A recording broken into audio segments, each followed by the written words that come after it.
into the day with the dawn ringing in my ears. Oh, well, I tune to my TV show. No better way, I gotta get myself into gear. Let's go. Oh, and I feel good today with my wake up in the morning espresso. I feel good today. It's my feel good breakfast show. Good morning, you beautiful people. Welcome to it. It is your Feel Good Breakfast Show, Expresso, live right here on SABC3. It's a brand new day. It's a brand new week, and we feel so good. Thank you so much for choosing to wake up with us this morning. It's going to be a beautiful one, because what are you seeing that's different about the space I'm walking in right now? Decorative elements. You're seeing the festive season coming to life. Thank you so much to our friends over at Woolworths for making this happen for us. Of course, because it is that time, and can you believe it? The year is absolutely gone. Everywhere you go, you'll start to notice that people are getting into the festive vibe, and we're certainly feeling it and embracing it here on your Feel Good Breakfast Show. I mean, Woolworths, they've really just sorted us out. They've got everything from fairy lights to trees to decorative pieces, and you're going to be loving it. Hopefully, you're also starting to draw inspiration on that, looking on the internet around how you are going to bring the festive season to life in your own home. But listen, you're in for a treat this morning on your Feel Good Breakfast Show. We've got a whole lot going on, from all the action from the weekend sports, weekend sports review and preview happening with Graham a little bit later on, and Jeremy Harris is in the house as well for that. Chef in Tea, one of my favorites, is going to be here. The food we're making in the kitchen, you are in for a treat. So hopefully you're going to be staying with us until the end, all the way through to 9 o'clock. It's going to feel so good. The hashtag throughout the show is Expresso Show. Connect with us on social media with at Expresso Show on Twitter and Instagram, Expresso Morning Show, SABC3 on Facebook. Graham, what's happening that side? No well, no sure, no fine. Christmas is all around us. The studio looks amazing. I can't believe Christmas is here already. So it is a Monday morning. Hopefully you guys had an amazing weekend. My name is indeed Graham Richards. So cool to be with you. And of course, I'm going to ask you this morning, because it is a meat-free Monday, to make a little room for the shroom. We are making the most amazing meat-free dishes in our kitchen today. And we're going to be making mushroom burgers, which look spectacular. I don't know if you can see that, but you will get a close-up as I eat these a little bit later this morning. But we're going to be making some amazing meat-free Mondays, and we set that challenge to you guys at home. Can you create a meat-free Monday for yourself? We know we consume far too much red meat, so this is a great way to take the edge off, and we're going to do it in a very creative way that allows you to still get bucket loads of flavor as well. So it's going to be an interesting one in the kitchen, and as T said, we're going to delve into all of the weekend sports. A massive amount going on. Well done to Bafana, of course, winning against the Sudan last night, but a huge amount of highlights to delve into, and we will do exactly that with Mr. Jeremy Harris. But first, let's get you prepped for the weather for today. See how y'all need to be dressing today. Good morning, team.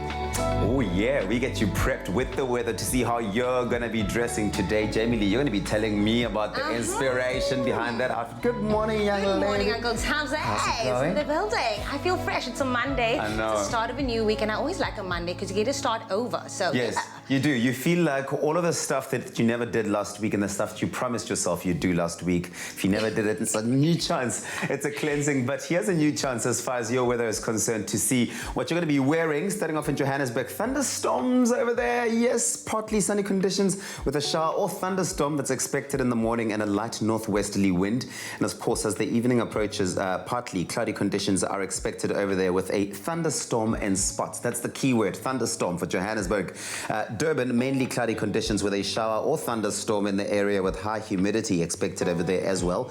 And towards the evening, cloud cover will increase and the rain clears up. Don't forget your umbrellas out in Durban. Of course, if you are in Port Elizabeth, mainly sunny conditions can be expected over there. The windy city with a southwesterly wind, yes, that will pick up towards the afternoon. And cloud cover will slightly increase towards the evening, but you can expect a warm sunset towards the later days of, or later hours rather, of the day, and enjoy a break from the rain if you're out in Port Elizabeth.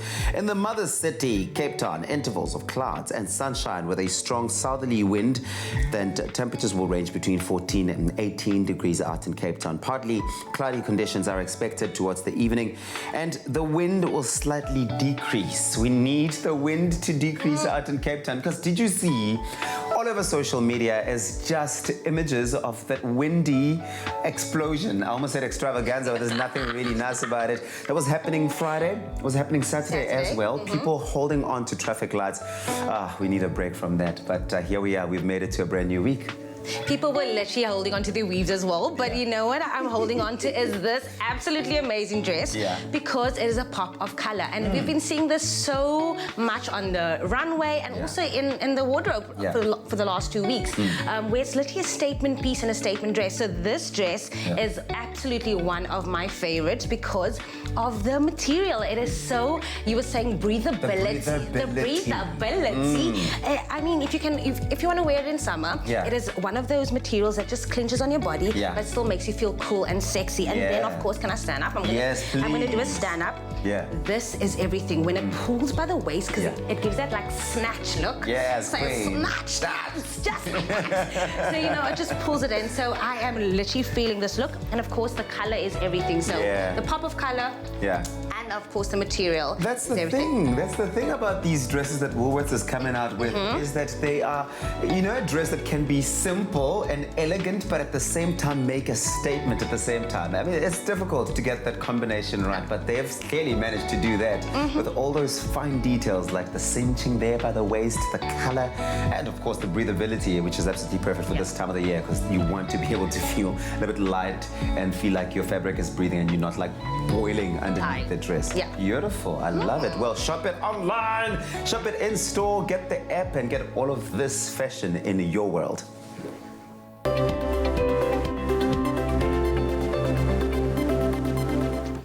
So we're going to keep it simple for a Monday. We know that the brains, you know, they need time to warm up before the week, and we're going to hone in on what it means to be active and to be happy. And we're going to send out this statement, okay?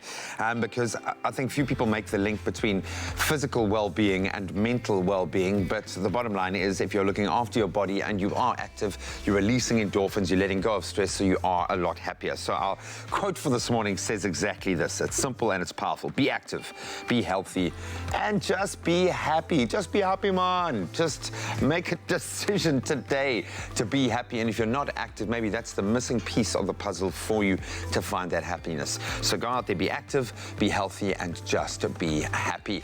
And maybe be a little bit inspired as well. And hopefully we'll help you along the way. We've got a fantastic show to delve into, and we'll delve into that right after the news headlines.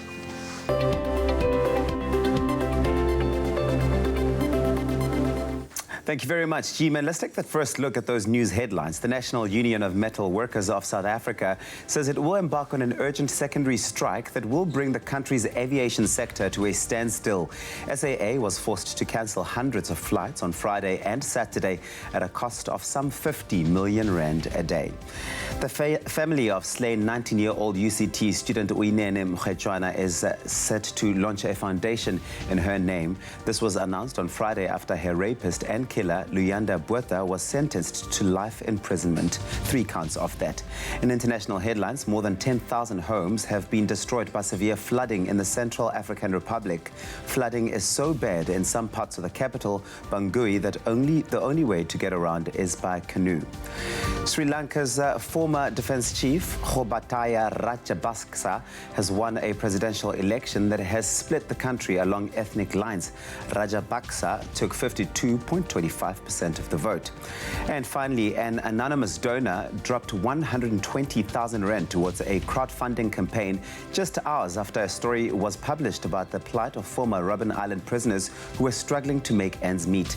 Oncology navigator Alice Banze, who has been a nurse for over 15 years, and Sandy Lewis, who heads up the therapeutic services for a hospital group, had spoken about their efforts to help 72-year-old Harold Matsididi and 11 other freedom fighters. The money will be used to help the men with access to medical care, trauma counseling, and food. In donating the money, the anonymous donor commented, "The prize of our freedom." And that's where we leave it for now. We'll be back with another update in just over half an hour. Here's Graham Richards with a look at your sports.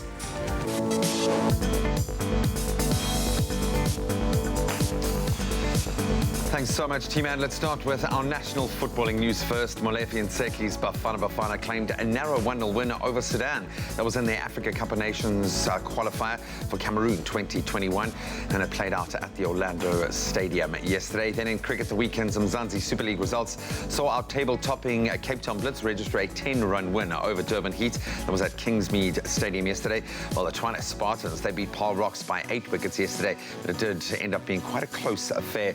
Then on the golfing front, Englishman Tommy Fleetwood beat out Marcus Kinhult in a playoff to win the Nedbank Golf Challenge at Sun City yesterday. Fleetwood started the final round 6 shots off the lead, but carded a 7 under 65 to finish on 12 under par.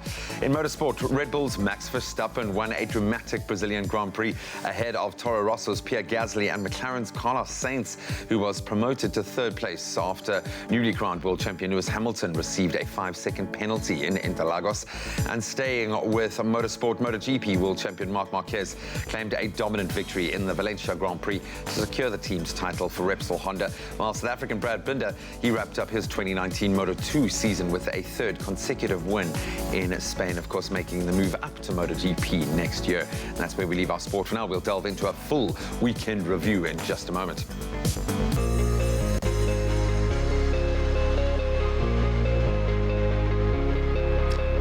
Thank you so much, G-Man, for that update. Tonight is a beautiful Monday morning, and we have asked you to send in your sunrise pictures. Now, Nicolene Peters sent us this amazing sunrise from Wolseley in the Western Cape, where plenty of sunshine can be expected with clear skies and nice warm temperatures reaching a maximum of 26 degrees. Now, all-time favorite Gary Alcombe also sent us this incredible sunrise from East London, where times of clouds and sunshine can be expected with a light southeasterly wind reaching a maximum of 20 degrees. Let's take a look at the rest of the country. In Polokwane, starting it off with a low of 18 and a high of 28. A couple of showers can be expected for Mbumbela with a low of 17 and a high of 22. Occasional rain for Pretoria with a low of 17 peaking at 30 degrees. Thunderstorms expected for Johannesburg with a low of 15 and a maximum of 28. The highest temperature in the country can be found in Mahikeng with a low of 19 and an all high of 35, so make sure to be hydrated all day long. Klerksdorp 1833 is expected. Northwesterly wind of 20 kilometers per hour for Kimberley with a low of 15 and a high of 34. Bloemfontein 1432. Thunderstorms expected for Richards Bay with a low of 18 ranging to 22. A light drizzle for Pietermaritzburg with a low of 14 reaching a maximum of 18. And occasional rain expected for Durban with a low of 19 and peaking at 21. Mthatha 1320. East London 1420 as well. Craddock 928, and for you Port Elizabeth it's 12 and 20. Now southwesterly wind of 17 kilometers per hour for George with a low of 11 and a high of 18. The lowest temperature in the country is for you Sutherland with an all low of 3 and a high of 21, so make sure to get that jacket out. Cape Town Mother City 1419, Worcester 624 and Springbok 626, and then lastly Uppington 1634. Wherever you find yourself in the country, whatever the weather conditions, make sure to spread the sunshine on this beautiful Monday morning. Yeah, we're going to spread the sunshine this morning. Look at that smile. Look at that, spreading the sunshine. Morning, Sis Princess. Morning. How you gorgeous girl? I'm good, and you? Very, very good. I feel satiated with sport, eh? Yes. There was like a little something for absolutely everyone. What was your highlight, dude? It wasn't the result I wanted, but I did enjoy the Nedbank Golf Challenge. South Africans looked so strong. Yeah, they did, man. I Guys, what particularly happened? feel a little bit for Zander Lombard, because, I mean, that would have been a monster win for him. But, I mean, you know, well done to Tommy Fleetwood. I suppose it's time that England won something over South Africa. but, I mean, a really good result for him. So, yeah, well done. Yeah, we'll delve into all of the ins and outs. It was a scintillating run. The South Africans were there and thereabouts, but of course, plenty of cricket. We had some football, motorsport action, 94.7. So we'll delve all a nice plethora of sporting action after the break. But I think we need coffee, dude. We do need coffee. It's been that kind of weekend. Please. Okay. Princess. Nice, strong, double shot for me.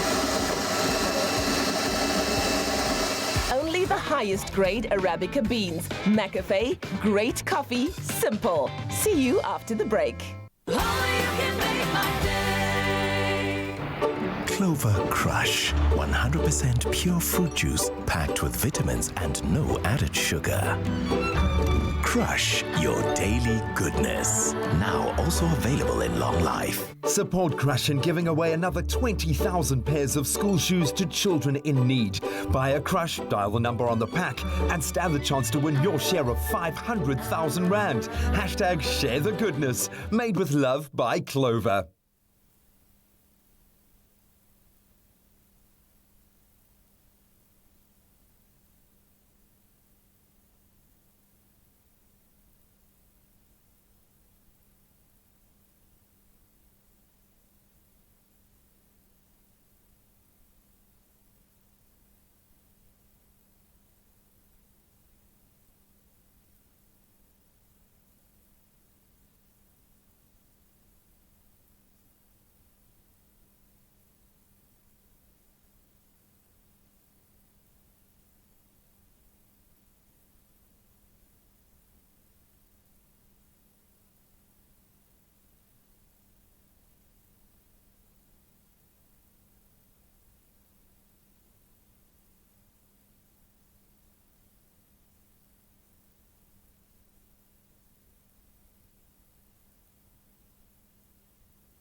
It's my feel-good breakfast show.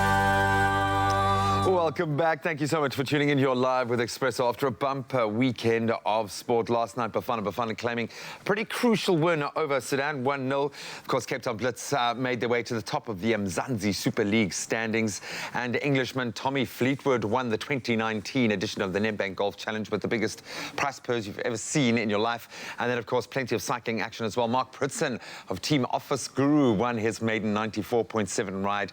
And, yeah, with a brilliant race as well. So to share his views on this and a plethora of sporting action, we've invited in from the A team, Jeremy Harris. You're in our starting lineup, dude. I like it. You're in our starting team. Bafana, we get our first, or at least Mr. Nseki gets his first win at the helm. We've played a friendly. Obviously, this is his first competitive win. And pretty good win over Sudan. We know they're weaker opposition, but this was a strong Bafana team playing with lots of attacking intent. They could have had more. Yeah, I think you're right. I think they could have had more. The one thing they also did well was that they bounced back from that midweek loss to Ghana. And there's always the potential of a bit of a hangover from a loss, and there was no hangover. They came straight back and came back away, you know, with the win. And as you say, there could have been more. Kermit Erasmus was threatening all the time when he came on. Bradley Grobler was threatening. So 1-0 is what the result says, but it could have been 2-3-0. Who knows more? Lebekham Piri with an absolute pile driver to net that one goal. But what I liked was there seemed to be a continuity in the style of play. And you can say what you want about Stuart Baxter, but when you look at the performance through Africa Cup of Nations, we had built a nice head of steam. We were playing a very attack-minded football, which is not what you would always associate with Bafana, but with still a good, solid defence. And it seemed like we were back into that mode, not, OK, let's reinvent the wheel. Yeah. I mean, what I like as well, and I mean, we've seen it across other sporting codes as well, is that once the players start to play with each other a lot more in the same team, in the same setup, they get familiar with each other. Yes, the results might not come immediately, but eventually they do start to come, and we're starting to see that now. Now, we just want to see Bafana climb up the ranks. Precisely. Yeah. Come on, man. Just give us a better ranking, please. Let's move to the Mzansi Super League. I was involved in the match that didn't happen on Friday. Heartbreaking stuff, the Durban Heat. Paul Rock's encounter abandoned due to rain, but thankfully they did. And the outfield was really wet, so surprised they actually got a game in yesterday. But of course, the Josley Stars compounded to more misery. Wow. That's two teams that have completed the double on them, taken bonus points wins. These are our reigning champions. What is going on? The Nelson Mandela Bay Giants winning by 9 wickets over the Josley Stars. What isn't working for the Joburg outfit? No, you know, I mean, I've always said, and people have corrected me, you know, a few times, that T20 is a little bit of a lottery. Yeah. Because it's so short. One mistake mistake in a couple of overs, and then the game is lost. The game has slipped away from you. And I feel like, you know, the Josie Stars have got a really good set of team, or players rather, but just not able to seal the deal. And sometimes it goes like that. You know, in team sport, it just doesn't work all the time. It's unforgiving, but the bottom line is if they want to make the playoffs, they've got to win every game now. Oh, yeah. No, there's no space to hide. Cape Town Blitz up against Durban Heat. Finally, the Durban Heat got to play some cricket, and they look pretty strong. But ultimately, the Blitz winning by 10 runs. They're Dale Steyn on fire. And is this not what the joy of the Mzansi Super League is, that we get to see the likes of a Dale Steyn, a Morne Morkel, and A.B. de Villiers out in the field? It is awesome. Absolutely. I mean, there's so much sort of star power. It doesn't matter which team you're watching. Completely. And I mean, well done to Ashwell Prince and his team for putting together a Cape Town Blitz side that is, what, 3 wins from 4 outings. A really good result. Top of the table. They look, for me, probably the best balanced side. We haven't seen anything from the Tshwane Spartans until yesterday, and man, did they play well. Yeah. You talk about balance in a side with, you know, you've got Sipamla, who's this new upstart, brilliant cricket mind, bowls like an absolute titan, playing with his idol, Morne Morkel, in the same team. But they went around that run chase with the Paul Rocks in Paul. Absolutely amazing. But Dean Elgar, highest T20 score, and James Vincent already knocked 86 for another T20 50, and then Dean Elgar steps in 88, his highest ever score. Brilliant. Yeah, and I mean, Dean Elgar has shown us on numerous occasions, and I don't know that anybody should, you know, ever doubt his pedigree. Underrated. He's underrated, and he can play cricket at any level. At any level. What I mean is T20, 50 over, test match. He just likes to be at the crease. Yeah, man. give him a bat and he's happiest. And a lovely guy as well, just so humble in his performance yesterday. 39th edition of the Nedbank Golf Challenge. Yes. What happened to the South Africans, man? What happened? Zander, my heart broke for that young man. No, I mean, he was in uncharted territory for himself. I mean, he was leading a stellar field like that, and he must have had a couple of moments where he was sitting in his hotel room or, you know, at breakfast thinking, what on earth am I doing? But I mean, he's full value for it. And then the wind took it away from him, maybe or lack of experience took it away from him. And, you know, I'd said at the beginning of the week that if it wasn't going to be Louis, because I'd picked him, I thought that Tommy Fleetwood had the best chance. When we look at Fleetwood and Kinnock, there and thereabouts throughout, but they showed the kind of consistency probably that's needed to win a big championship event like this. You've got to build peak at the right time, and of course then nail it when it counts, and in a playoff, that's when you really have to. And I think as well, you saw how much it meant to the players to either not win it, or in Tommy's case, to win it. There was a lot of emotion there, and of course the small matter of $2.5 million as well. I was going to say, every time you add a zero to the end, that's another tier. I also feel a bit more emotional. I would feel the same way. Then I've just got to throw in a huge congratulations to young Mark Pritson, who won the 94.7 ride for Team Office Guru. I kind of know some of the guys that have been involved in that team. They are so new, and they've worked so hard to engineer this win. For a young rider to take a field like that, absolutely brilliant stuff. So congratulations. And it's a tough ride, so I mean, well done to him and the team. Yeah, congratulations. Brilliant weekend of sport. You can let us know how are you feeling. Which team were you backing? Who were you supporting? We're going to focus on Formula One a little bit later.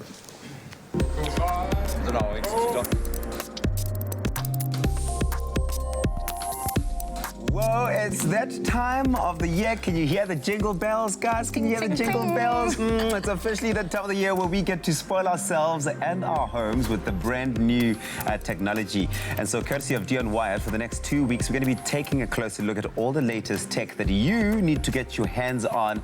This morning, we're going to be focusing on TVs, because who doesn't love a good TV? First up, the 65-inch LG Nano Cell. And here to tell us all about it is our resident tech expert. Ladies and gents, it's Brian Smith. Thanks very much, Henry. Brian Smith, listen, I am actually shopping for a TV at the moment because it's Black Friday, so I'm really wanting to get into everything about a TV. But there's so much things with TVs, like HD, LSD. But LG, obviously, like everything.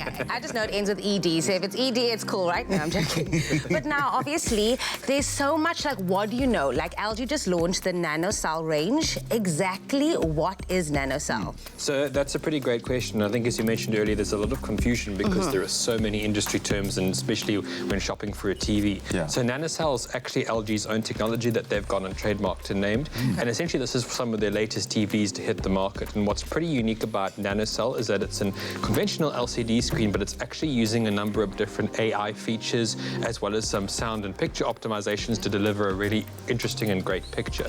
One of the key technologies it actually has is the ability called AI Picture to filter out what are called impure colors, so that it can actually refine the color spectrum on your TV so that you only get pure red, greens, and blues. Oh, wow. Okay, wow, that's actually a step in the right direction. Now, I don't know if you guys are like me, but I remember growing up, there was a very specific couch my dad would opt to sit on because he had direct access to the TV, and if you were sitting on the wrong side of the room, you couldn't see the TV quite clearly. But LG NanoCell, they're claiming wide viewing angle, guaranteeing everyone in the room will be able to see exactly what's on the screen. Yes, true or false? That's actually true. So, as I mentioned earlier, so one of the unique things about the NanoCell TV range is that LCDs are actually usually cheaper than the OLED technology, but given that LG are using some artificial intelligence features, this is actually not only more affordable on the pocket, but it actually delivers sort of a very close experience to what you'll get from other OLED screens. And what's really remarkable is that because it's essentially filtering out colors time after time while you're viewing, no matter from what source, for example, whether you're streaming or from a hard drive, you can get that same color accuracy at no matter which side of the TV you're sitting on. I love it. I like that, but now we're speaking about, like, obviously the angle and the color and everything. However, everybody wants to know, can it actually connect online? Because now that's the new that's thing. the new thing. That's the like, test. can a USB go into it? Can we watch everything? Can we stream everything on the TV? And what is the user experience like? So one of LG's best features, in my opinion, is actually its ThinkQ AI features. So essentially, this is now a web-based layout that you get on your TV. So you're able to connect to all of your favorite streaming services from the go. You're able to connect to hard drives, so you've got full connectivity. You also have a digital assistant on board thanks to the ThinkQ AI itself. So from the remote itself, you can actually summon this on the TV and handle smart queries from playing media, content suggestions, or just asking what the weather's going to be like tomorrow. Whoa, mind-blowing. Okay, well, look, I'm an LG user. Last year, around this time of the year, I actually got a gift, a TV, a 65-inch LG one, which I thought was like the TV, but after this, I think I'm itching to get my hands on this brand new one. So if you're also, like me, itching to get your hands on a brand new TV like the 65-inch Nano, then you can find all the latest and greatest at Dion Wired. But stay with us, because next up, we're going to be looking at the 55-inch UHD Skyworth TV, and of course, the Samsung 65-inch QLED as well. While you think about which TV spec you're looking for at the moment, we're going to take a quick break. We'll see you after this. There's nothing smoother than winning when you buy Tropica. Buy any size and your favorite flavor of Tropica in fresh or long life. Find the unique code behind the label or the sticker. Then follow the entry details on the pack and you could win daily prizes of airtime, cash, LG Q60 smartphones, 55-inch LG UHD smart artificial intelligence digital TVs, steam dishwashers, Caribbean tan hampers, or guest watches. That's more than 100,000 prizes. Tropica, nothing smoother.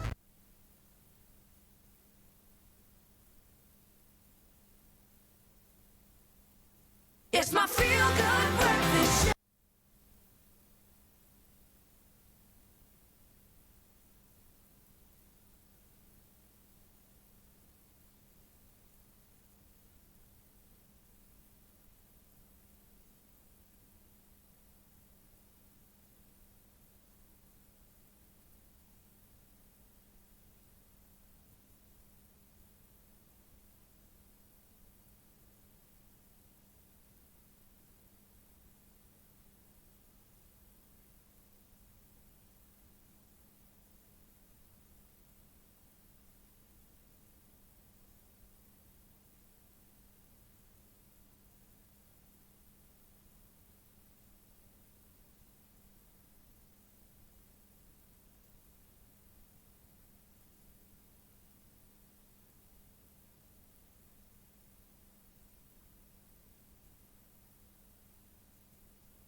welcome back to your Feel Good Breakfast Show. It is, of course, a Monday morning, starting things off right. And, of course, we are back and talking all things tech. And now, if you're in the market like myself for new TV, we are taking a closer look at some of the best available at Dion Wired. And on the shelf now, we're looking at the Skyworth 55-inch UHD Android OLED TV. Now, you're still talking with us is Brian Smith. Smith. So much insight about the TV life. So we do still have so many questions, right? Lots. We can never get through them, especially because there's so many types of TVs and technologies coming out. But Skyworth, it seems, is a relatively or fairly new brand, right? Because I haven't really heard of Skyworth. Yes, I think things are always better with more competition, and Skyworth's actually a relatively new competitor in our market. They had their official launch in May this year. So they're essentially a new entrant, and they're competing with some of the more established names, but I think they've quite quickly established a name for themselves. Probably if you go into a Dion Wired or any other shop in South Africa, you'll now see their TVs competing with a wider range. And they look sexy too. Absolutely. Very sexy indeed. It does look very slim and simple, but how does it then compare with the competitors? Is it on the same level, or is it? Tell us about that. So I think what's really impressive is that for a new entrant on the market, Skyworth are doing some really cool things. So there is, of course, the OLED screen, which is comparable to a number of industry giants that are already playing in this space. But I think perhaps one area where Skyworth have really stood out quite early on is design. So one of their key sort of selling factors around this TV is that typically when you buy a TV, if you consider the side bezels, the industry standard is normally have an 89% screen to body ratio. So that means you've got 89% screen, the remaining 11% being bezels. Skyworth are already boasting 100% screen to body ratio. So it's more display for your money, which is really great. That is insane. Okay, so in your opinion, what is the ultimate selling point for this particular model of TV? Why would you recommend anyone go out and buy it? So typically what you can end up suffering with if you buy essentially a really slim flat panel OLED or LCD display is that typically as things get slimmer, there's less room for manufacturers to put a really high-grade speaker in with woofers, subwoofers and tweeters to deliver great sound. That's something that Skyworth have done with this model. There is, of course, another really cool feature in this that this runs Android TV from the get-go. So you've got access to all the same Google Play apps that you would on an Android smartphone, as well as the Google Assistant to handle smart queries. Without the need to add on that smart top box to connect to Android. Absolutely. So it's already integrated in the TV, which is a really good thing. Okay, are you sold? Is this the type of TV you are looking for? Friday, when is Black Friday? I don't even know when it is, but I'm really going to get Is your this shopping cart ready? Absolutely. So if you are Team Samsung, go ahead to Dion Wired and get this, because I mean, this is a deal and it's something you don't want to miss. But of course, it is just going to be a vibe. It's beautiful. It's beautiful, right? We're going to be looking at the 65-inch Samsung QLED. A lot of people are talking about it, but Brian Smith's got all the tech details, so stay with us. Alrighty, so it's a Monday. Sorry, Teresa and I were catching up, and we really have become such good mates. I love our little Monday morning catch-ups. So we are now going to continue actually working. And I think the idea of a meat-free day, especially on a Monday, is often, I think, a lot, maybe too much for some of us to deal with, because we love our red meat in SA. But do not fear, meat-free Mondays do not have to be boring anymore. We're going to turn the tables using just a few everyday ingredients, often much cheaper than meats. You are taking from mushrooms to magic in mere minutes. Leave room for the shroom. That's what I'm saying. Not only are you making a more environmentally friendly choice by avoiding meat, but you're also secretly cramming in other portions of vegetables without anyone knowing. And of course, the winner is mushroom. Winner, mushroom dinner. Teresa, first of all, great to connect with you on a Monday morning. And we are making something really, really cool here. I like the fact that we are starting to see a shift in the way people think about their food. We have to. The bottom line is we eat too much meat. Meat has a massive carbon footprint, so that's one thing. But even if you're not going to eat responsibly based on that, it's also not healthy to eat too much red meat in particular. So now we are turning the tables, but we are not skimping on the flavor. Look how many spices and sauce ingredients you've got going on here. So lay it down for us. What do we make? Okay, so I'm going to start by making the barbecue sauce. Then I'm going to show you how we make the pulled mushrooms, which is a great idea. And then we're going to be making a spicy slaw to go with it. Guys, I mean, when you see that end result, it's just spectacular. So let's get cracking. Okay, so we're going to be using the Be Well garlic oil today. Nice. Lovely flavour. Love the flavour infusion. You can get a zesty lemon as well. Really nice. And the chili one is great. So the chili one would actually be really nice with this dish as well. Because that's the watchword with anything veg, you've got to ramp up the flavour. Yeah. Just make it more interesting, make it more delicious. Absolutely. So we've got some onions that are caramelizing in there. Okay. I'm going to add some garlic. Gotta have the garlic. All the garlic. All the garlic. All yeah. the garlic Don't that be you could shy. possibly put in there.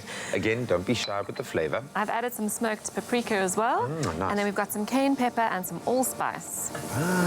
So Allspice seems to be quite it right now, hey? yeah, it definitely adds a different flavour element, but it's absolutely delicious. Not to be confused with mixed spice. Please don't get it wrong. Is allspice the same as 5 spice? Would that be the same thing? So allspice is a single spice. It's a little berry. It's actually its own little spice. Yeah. Whereas 5 spice and mixed spice are blended. I love that. You get just the impact of the aromas alone. I know. I wish everyone could smell this. Beautiful stuff there. So let that saute for a couple of minutes, and then we're going to add a few other elements as well. Okay. So we're going to add some vinegar. Right. So that goes in, some chutney. And would this be like a nice stock standard barbecue sauce? Could you apply this in other... Pop this into a sterilized jar, keep it in your fridge, it'll keep for up to 3 weeks. You could use it as a marinade, pop it on your burgers. So definitely, I mean, this on its own is a delicious recipe. Some tomato sauce, some sugar. Okay. And balance it out. Got the sweet, got the tart. Yeah, and then some salt and pepper. And of course, don't forget to taste it when it's done and adjust your seasoning. Always, always taste your sauces. Okay. Very important. So bring that to the boil, lower the heat, and let it simmer for 20 minutes. So you want it to get to a nice, thick, kind of caramelly This is what we're going for. You can see that's thickened up nicely. We have a little... So... Wow. And if you love your spice, add a pinch of chili flakes as well. Some freshly chopped chili. I would definitely ramp up the chili element, but it's got a lovely sweet, like a sticky sweetness to it. Just remember we're doing a spicy slaw, so you don't want to overcook it on the barbecue, but if you love it, it's definitely that option. Okay, so these are our pulled mushrooms. We've used a combination of brown mushrooms and oyster mushrooms. Oh, cool. And it's a really great meat-free Monday meat substitute because, as you said, it's very nutritious and it's sort of fleshy and meaty. So you get it's got a meatiness and that to it, umami vibe. So these we've cooked in a hot oven for 25 minutes, and then all you need to do is you take 2 forks and you just sort of hack away, take out your Monday I was going to say, let all of your... It's quite cathartic, the process. Very, very cool. Just going to pull it apart, just shred it like that. Okay. So that's the oyster mushroom. That's the oyster mushroom. Thick, meaty, beautiful, delicious. Absolutely. So pop. Beautiful stuff. And of course, the key to bringing our beautiful sauce together was our Be Well flavored canola oil. We went and we're going to have lashings more of it. We went the garlic variant, but packed with flavor. And there's a nice array of flavor variants there as well. You can get zesty lemon, simply garlic flavors. There's a chili infusion. We love it. High in vitamin E and omega-3s. And believe it or not, it actually helps to lower your risk of heart disease, depression, and arthritis. Omegas are the key. They are the ultimate superfood. And this, you can see, is endorsed by the Heart and Stroke Foundation, which is a massive badge of honor. Yeah. Okay, so you're cooking them again? We're re-cooking just to get them golden. So I've put more Be Well garlic oil in the pan. Okay. Cook them for a couple of minutes and then add your barbecue sauce that you did earlier. The ultimate infusion. Okay. And just enough to coat them. Get them saucy. This is also quite nice because you don't want... Now, you cook your mushrooms, you let them, they're already starting to cool, then you put them on the burger and you add a cool sauce and then a cool slaw, and then suddenly you're eating a cold sandwich, not a warm burger. So exactly. I get that. And then what you want to do is quickly put your slaw together as well. Oh, that looks delicious. So it really does look amazing. Sure. Right, so we've got red and green cabbage in the bowl. Okay. We're going to add some Be Well thick and creamy mayo. Cool. So just... Again, you can go with the zesty variety, but this, I think a bit of creaminess is going to go a long way. That's it. So give that a good mix, and then we're going to add some sriracha. So this is slaw with a kick. I love it. So I see what you mean about this. There's spice running right the way through it, but there's enough balance, and you've got huge textural elements. And what I like is with having the coleslaw, that crunchy textural kind of component to your burger, it's just going to give it a bit of a spine, if you will. Because I think that's often what turns people off vegetable variants, is that you're not getting like the mouthfeel, if that's the right term of meat, but this kind of gives you the right texture. Yeah. Can you give that a little bit of a mix? I'm going to grab our mushrooms so we can start assembling. Also, you can use other vegetables for this. So cauliflower is great, aubergine. So there's lots of options. Yeah, the cauliflower is something I must say. I've done this with veggies. I made like a proper with a big black mushroom, like at a veggie burger, which is great. But I haven't used cauliflower yet, and I'm desperate to try that out, maybe with like a curry infusion or something, just to give it that elevated, give it that kick. Yeah, we were talking about it just now. And when you so rudely interrupted us and put us on live TV. Okay, so we've got our buns here that we've toasted. Okay, what goes first? And so I'm just going to put this on. I mean, look at that. It's just amazing. Pop that on. And then you're just going to top it with your slaw. And don't be shy. Nice and easy. Oh no. We've got some skewers, so we're going to pile it in there, stick it together. We're going to try and just give delicious. That looks amazing. Don't go too far. Delicious. A little bit more. Yours is getting a little bit more. It's okay, I'm ready up with the skewer. Wonderful. So pop that on, secure it. And there we have it, the keyword. Tuck in. Yeah, it's be well to 33728. SMS that. We'll send you this extensive, gorgeous. Are you going to flip the script? There we go. Well done. That looks amazing. Teresa, that is beautiful. It's delicious. Meat-free, and it is full of flavor. The keyword is be well to 33728, and we'll send you a link. You click on the link, and the recipe is yours.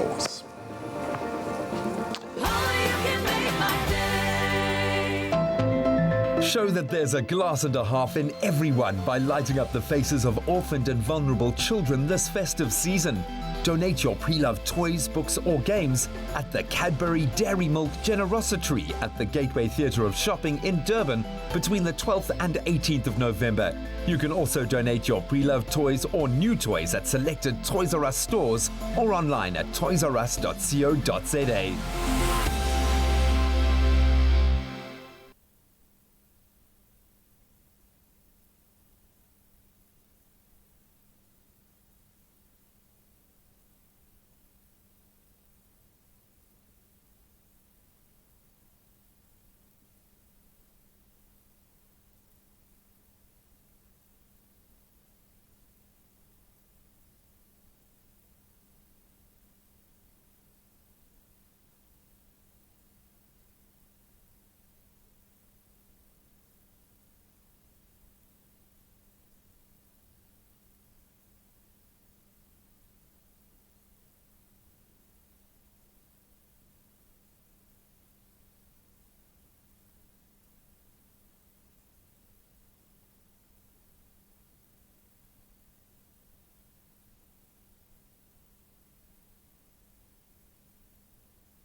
It's my feel-good breakfast show.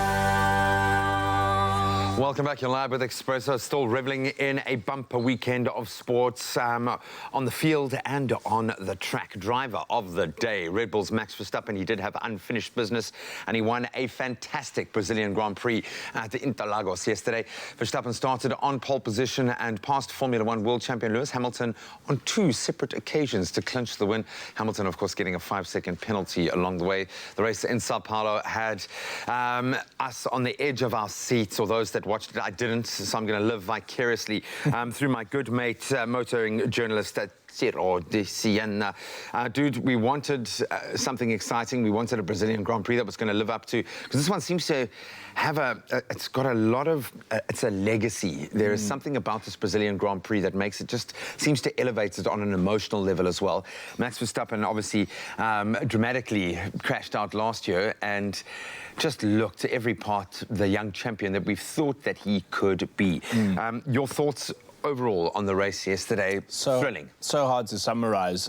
Extremely exciting. A race within a race within a race. Yeah. Made very exciting by 2 safety cars. And it kind of makes you think, it sort of reset the race twice, actually. And the safety car has the effect of bunching up the entire field. And essentially, it's like a restart. And it almost makes you think, well, maybe they should send the safety car out every race. Yeah, but man. that's obviously they not have very like a boring natural. button. If the race is just getting too boring, they're like, Yeah. okay, call it. Exactly, right. Restart. Send out the safety car, let's do this all again. So what it did is it forced everyone to overtake each other again, and we saw some wonderful passing moves by Max Verstappen on Lewis Hamilton. The Red Bull was a little bit faster in Interlagos, so he did have that advantage. But it's so great to see one of the greats of the sport being taken on by one of the upcoming stars of the sport and putting a great move on him and taking first place and then holding it, obviously, for the win. Last year, he just lost out to Hamilton because he was knocked off the track by a now retired driver. So Verstappen really wanted this win a lot. And of course, he was followed on the podium. It's always nice to see a new face on the podium. Pierre Gasly and Toro Rosso. He'll be happy with that. You've spoken about Gasly before, and it's one that you've been tracking. Yep, he's a youngster. Nothing like a Formula One driver to make you feel like an underachiever in life. 21 years old, Pierre Gasly on the podium for Toro Rosso. And he'll be so happy with that because he was dropped from the Red Bull main team for Alexander Albon, who unfortunately, Lewis Hamilton punted out of the race in the last lap. He was on track for 3rd on the podium. Is that what earned him the 5-second penalty? Or what Yeah, did he that get is exactly what earned him the penalty. So Lewis Hamilton stood on the podium, demoted after the race, and Carlos Sainz actually got 3rd place. That would have been his first time on the podium, but unfortunately, everyone had gone home. At that point. Put like only Cheeto can. Ferrari? Yeah. Ferrari. Oh, Ferrari. I think we've got some visuals of this. Oh, Ferrari. You know, they seem to just have this incredible ability to absolutely play themselves. With all due respect. Yeah, and Vettel really cost the team here. You know, Leclerc put in an incredible move on Vettel in the last few laps of the race. Vettel tried to take the place back. They touched going down one of the fast straights, took both of their tyres off, the front right for Leclerc, the back left for Vettel. They both swore each other out sort of on the track. There was this wonderful Italian hand gesture by, I think we're going to see it now, by Leclerc as Vettel knocked him off the track. There we go. Here comes the contact. And boom, both Ferraris out straight to the pub. Cheers. Yeah, that was that. And Leclerc just sort of swearing him out in Italian as he's going off the track. There's Vettel's car busy destroying itself. And that was, you know, that is extremely costly for Ferrari. And very embarrassing as well. Yeah, but how do they rectify this? Are they going to have to change up the team for next year? Can you go back into a season knowing that you've got this kind of discord? I kind of feel for that team, and I kind of don't at the same time. They've been bending the rules lately, to be generous, if I'm honest. Vettel is, in my opinion, the problem there. And because he's a 4-time world champion, Ferrari's treating him with kid gloves. Yeah, but, as you probably should. Yeah, but Leclerc has constantly, in my opinion, outperformed Vettel. So it's time now, I think, to maybe make some big decisions at Ferrari and look forward to the future of their involvement in the sport. Abu Dhabi, what do we expect there? Abu Dhabi, I suppose now that Hamilton's wrapped up the season, it's mostly an exhibition race. I suppose a couple of the drivers will be fighting really hard to get themselves onto the podium. A spot next year as well. Exactly. Well, talking about that, there's actually only one place left. Everyone is confirmed for next year, so there's a little bit of a shuffle in the one seat for Williams, if I'm not mistaken. But that's unfortunately not the best place to be on the grid right now. Williams is having a terrible season, unfortunately. So Abu Dhabi really is like a lap of honour, but we'll take it. No, you've got some amazing drivers completing an amazing season, and I think for Max Verstappen, he even had a hand, as much as he got taken out last year, he also showed a bit of a, got a little hot under the collar there as well. So this showing a lot of maturity, as you say, from an incredible young driver. Lewis Hamilton, though, is our champion, and he remains a champion, and I think next year he's probably going to reset the record books all over again, but we look forward to Abu Dhabi as the next and final race, and what has been a glittering Formula One season. It has been a really good season. I've enjoyed it very much. Thank you so much, Jerome.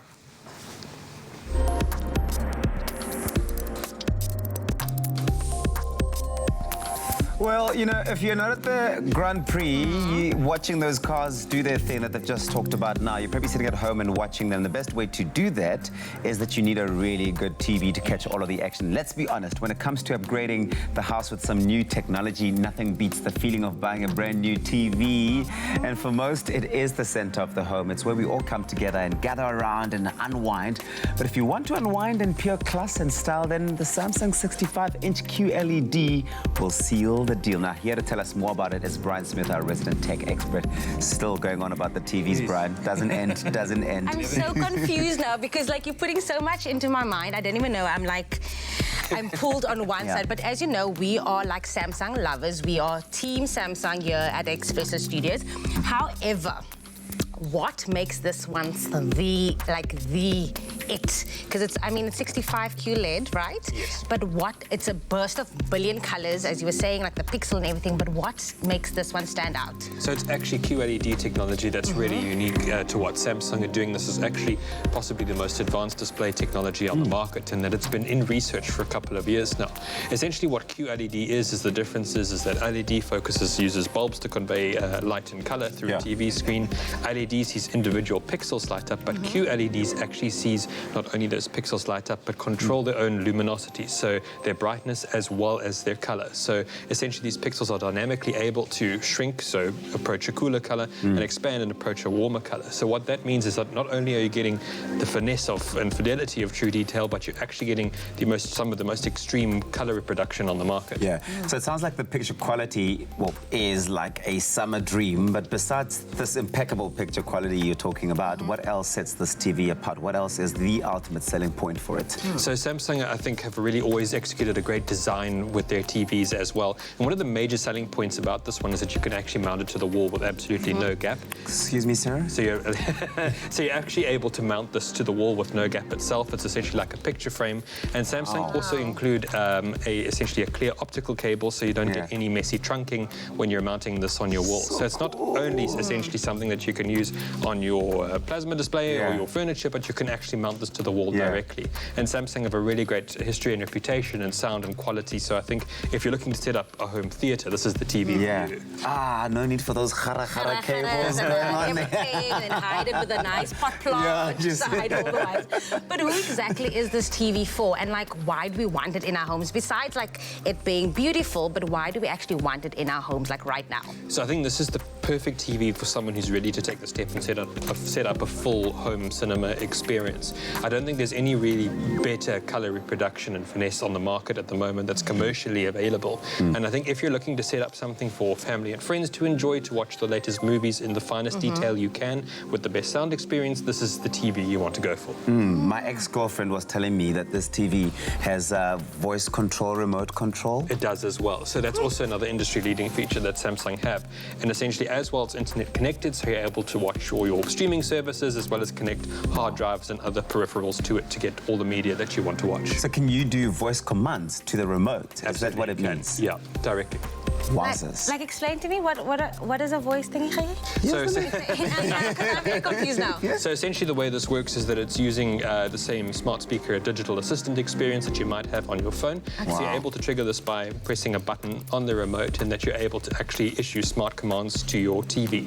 So this doesn't only mean sort of getting updates in terms of the content you want to watch or getting content suggestions like saying play X and Y on this streaming service, but you're also able to ask for information. If you have other smart devices, you can actually control it through this TV as well. Oh, wow. So I'll be like, can I watch Expresso every morning? And then every morning it'll probably come on at 6 o'clock. I feel good today. Brian, thank you so much. That's fantastic. Once again, if you are in the market for a new TV, then I really suggest that you head over to Dion Wyatt to check out the 65-inch Samsung QLED for yourself. It's worth seeing up close and personal. Get to interact with it and let us know on social media which particular TV out of the three that we've spoken about you have on your wish list. We'd love to hear from you. It's Expresso Morning Show, SABC3 with the hashtag Expresso Show. Lots of decisions to make, lots of comparisons to make, but we'll take a break and give you some time to do that. Stream Fireplace. Dion Wired, where humans go for technology.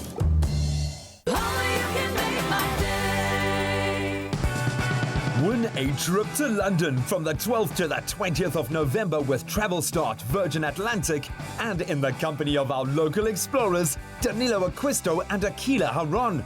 Catch this travel fab duo on Expresso with their guide to the time of your life in London town.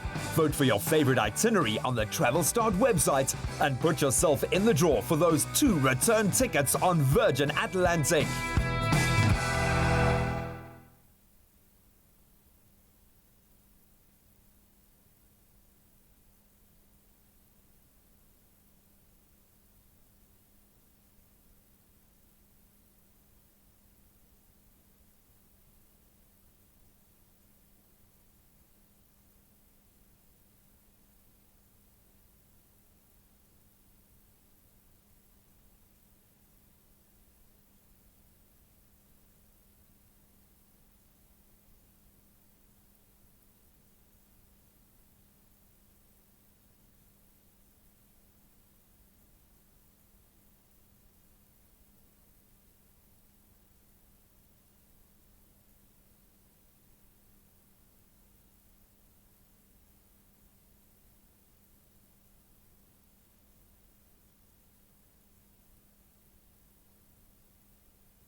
It's my feel-good breakfast show. Happy birthday, a very happy birthday to you. Ding, ding, ding, ding. It's a favorite part of the morning. It's difficult not to dance, eh? I know, it's like impossible. a You just feel it. I don't know what that is, Yeah. but okay, shame. It's a shimmy, man. It's a Stick shimmy. my fine, okay? But it is my favorite time of the morning. We get to wish you, our loyal viewers at home, a happy, happy birthday. It is the 18th of November, so if you're celebrating your birthday with us, we want to wish you, our loyal viewers, and we'll kick it off with Kiana. A happy birthday to you, Kiana. May God keep blessing you. Stay as sweet as you are. Enjoy your day. Oh, she's beautiful. From Auntie Chantal, Uncle Tyrone, Tyler and Henry. And then we go to Mersha Rhoda. Happy 50th birthday to you. May God bless you many, many more and enjoy the rest of your day, Auntie Mersha. Then it's Lashandra's 13th birthday today. Happy birthday, Angel. May God bless you more. Enjoy the rest of your day. Love your mummy, your daddy, and the rest of the family. Then wishing Zaid a blessed and happy birthday. That's from your grandpa and grandma and the entire Bucks family. Is that Zaid? Or Zaid. Yeah, Zaid. Cute Happy mama. birthday, little guy. A happy 15th birthday to our angel Jade Manuel. Jade, may God grant you with all your heart's desires. We love you, girl. Keep on making us proud from the rest of the family, the Manuel family over there. And then today is Logie's first birthday. Look at Logie. Cute, man. May God bless you with many more years, my son. May your day be filled with lots of love and joy. Have a blessed birthday. Love, Mommy. Oh, very sweet. And then we now move on to Ziska. Happy 11th birthday to my amazing granddaughter, Ziska. May God bless you more on this special day. You are a 1 in a million, my baby. And with love from your grandma and pa and Jordan, your mommy, Veronica, and dad, Nurse. The whole family is loving you. And then I wish my daughter, Anisha, a happy birthday. May God grant you good health, keep you safe from all the harm coming your way. We love you, my princess. And that's from your mommy, your daddy, and from Joshua. Hey, and then we have a 5th birthday to Nathan Michau, if I'm saying this correctly. More blessings to you, and may you enjoy your day from Bevan, Sonique, Babster, Risi, and your mommy. That is for Nathan. And then to Alden Peterson, right over there, young selfie. Happy 36th birthday to you, my big brother. May the Lord's grace and mercy surround you every single day. You are more special than you know. I love you always, from your little sister, Tasha, Mom Claudina, Shani, and Tashi. Happy birthday. Happy birthday. So I hope you're feeling really, really special. Please, guys, if you want to send through a message, give us like 24 hours lead time. Send a message, but more importantly, send a video. Sing a happy birthday. Get a gorgeous little child to sing a cute little happy birthday video. We'd love that. 071 640 6551. That is the WhatsApp line, or you can email them to birthdays@cordova.tv. Time to blow out your candles.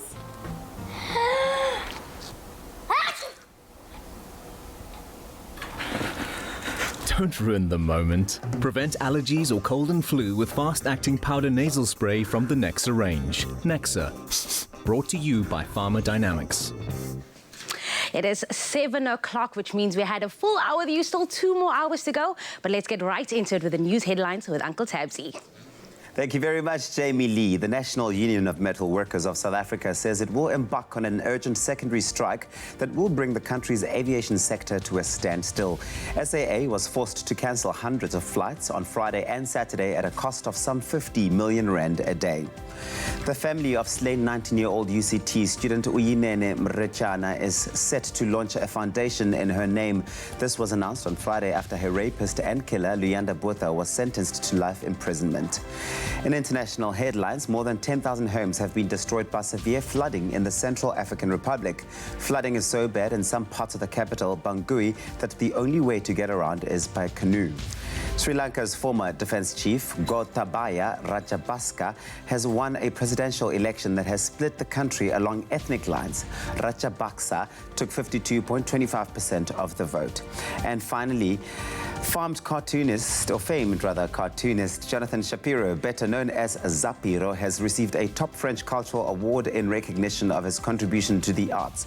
The French ambassador to South Africa, Aurélien, bestowed upon him the Knight in the Order of Arts and Letters, and he said, in him, France wants to give recognition to an artist, but also a freedom fighter who shares the values of the French Republic. He said cartoonists have always played with fire, be it censorship, the anger of the mob, creating pain or causing suffering, but in the end it has to be funny. 61-year-old Zapiro said it's an incredible honor to have received the award, especially as some of the very precepts of freedom of expression and democracy were developed in France. And that's where we leave it for now. Here is Graham with a look at your sports. The next update will be in just over half an hour.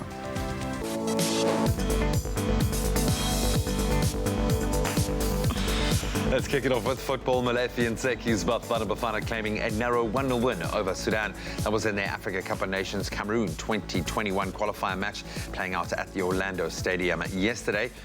On to cricket. This weekend's Mzansi Super League results saw table toppers Cape Town Blitz earn their spot at the top of the table with a 10-run win over the Durban Heat, finally getting some action at Kingsmead Stadium, while the Tshwane Spartans beat out the Paarl Rocks by 8 wickets in a thriller in Paarl yesterday. Then on the golfing run, Englishman Tommy Fleetwood beat Marcus Kinnels in a playoff to win the Nedbank Golf Challenge. That, of course, at Sun City yesterday. Fleetwood started the final round 6 shots off the lead, but carded an incredible 7 under par 65 to finish on 12 under par. In motorsport, Red Bull's Max Verstappen won a very dramatic Brazilian Grand Prix ahead of Toro Rosso's Pierre Gasly and McLaren's Carlos Sainz, who was promoted to 3rd place after newly crowned world champion Lewis Hamilton received that 5-second penalty at Interlagos. And staying with motorsport, but on 2 wheels, MotoGP world champion Marc Marquez, he claimed a dominant victory in the Valencia Grand Prix to secure the team's title for Repsol Honda, while South African Brad Binder wrapped up his 2019 Moto2 season with a 3rd consecutive win in Spain. Of course, he gets bumped up to MotoGP next year. We'll expand on those headlines as we progress.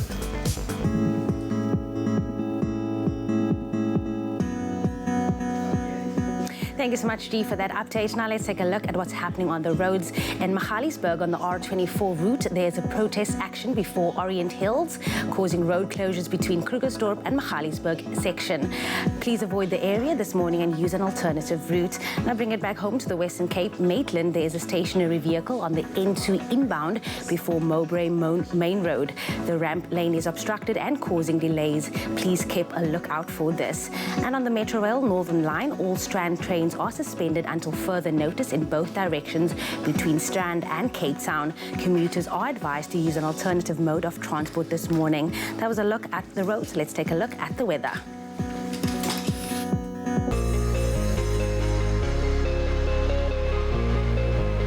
It's a beautiful Monday morning and we have asked you to send in your sunrise pictures. Father Khan sent us this spectacular sunrise from Richards Bay, where mainly cloudy conditions can be expected with a shower or thunderstorm in the area this morning and a couple of showers this evening, reaching a maximum of 27 degrees. Now JP Malherba sent us this amazing sunrise picture from Robertson, where plenty of sunshine can be expected with delightful temperatures reaching a maximum of 24 degrees. Now let's take a look at the rest of the country. In Polokwane with a low of 18 and a high of 28. A couple of showers for Umbumbela with a low of 17 and a high of 22. Occasional rain is also expected for Johannesburg with a low of 15 and a high of 28. The highest temperature in the country can be found in Mahikeng with a low of 19, peaking at 35, so make sure to be dehydrated all day long. Klerksdorp with a low of 18 and a high of 33, a northwesterly wind of 20 kilometers per hour for you, Kimberley, with a low of 15 and a high of 34. Bloemfontein 14, 32, and thunderstorms expected for Richards Bay with an all low of 18 and a high of 22. A light drizzle for Pietermaritzburg with a low of 14, peaking at 18, and occasional rain for you, Durban, with a low of 19, ranging to 21. Mthatha 13, 20, East London 14, 20 as well, and for you, Craddock 9, 28. Now partly sunny conditions for Port Elizabeth with a low of 12 and a high of 20. Southwesterly wind of 17 kilometers per hour for you, George, with a low of 11 and a high of 18. Now the lowest temperature in the country can be found in Sutherland with an all low of 3 and a high of 21, so make sure to get that jacket out. And the Cape Town Mother City 14, 19. High humidity for Worcester with a low of 6 and a high of 24. Springbok 6, 26. And then of course lastly Uppington 16, 34. It's a beautiful Monday. Wherever you go, make sure to spread the love and the sunshine.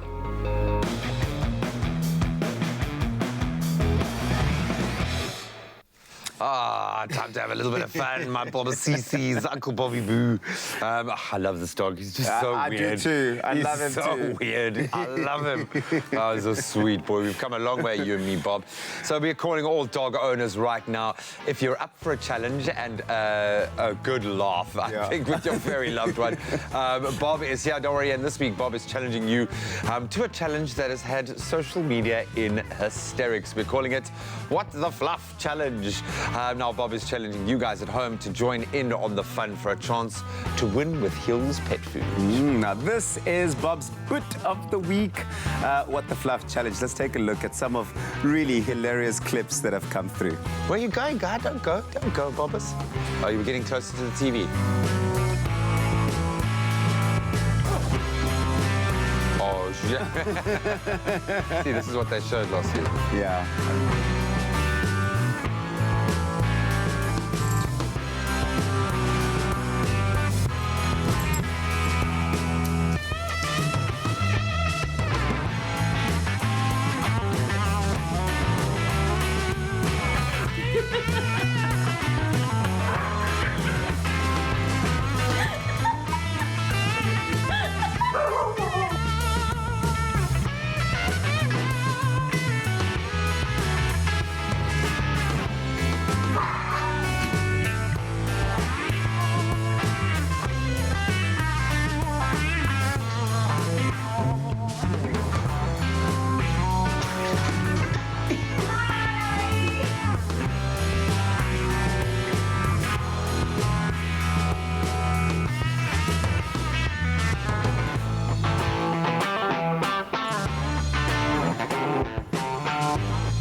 You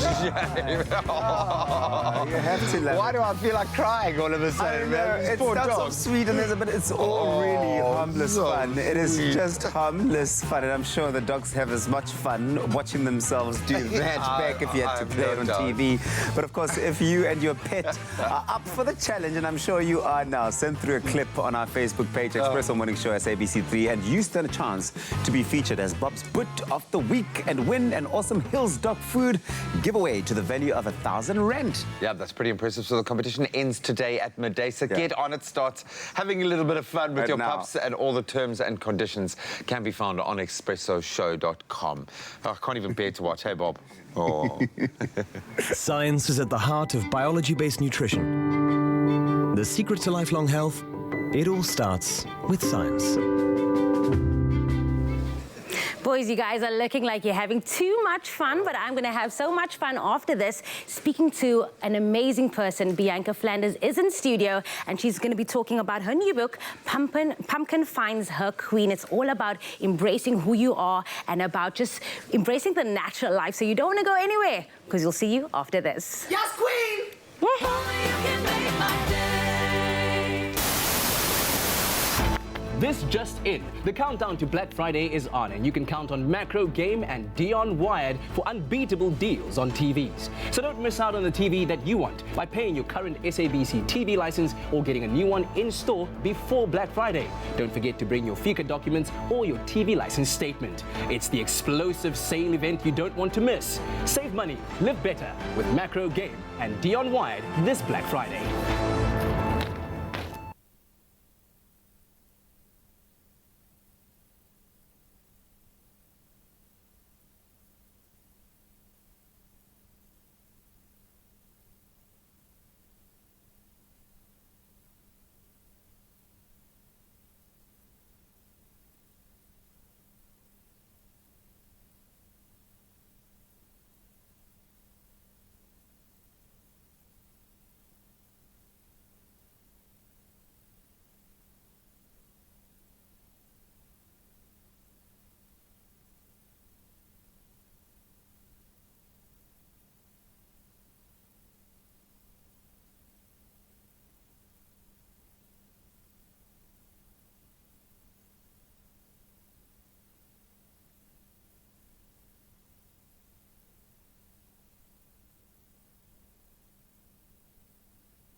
It's my feel-good breakfast show. Welcome back to your Feel Good Breakfast Show. It is a Monday morning. Now, Pumpkin Pie is a queen who doesn't know how special she is. She doesn't like her curly hair at all because it seems her wild locks can't be tame. But soon she discovers that her curly hair makes her unique. This is the premise behind Pumpkin Finds Her Queen, a new book written by actress Bianca Flanders. And she joins the Expresso to share more about the book that is encouraging brown girls to love the skin that they in.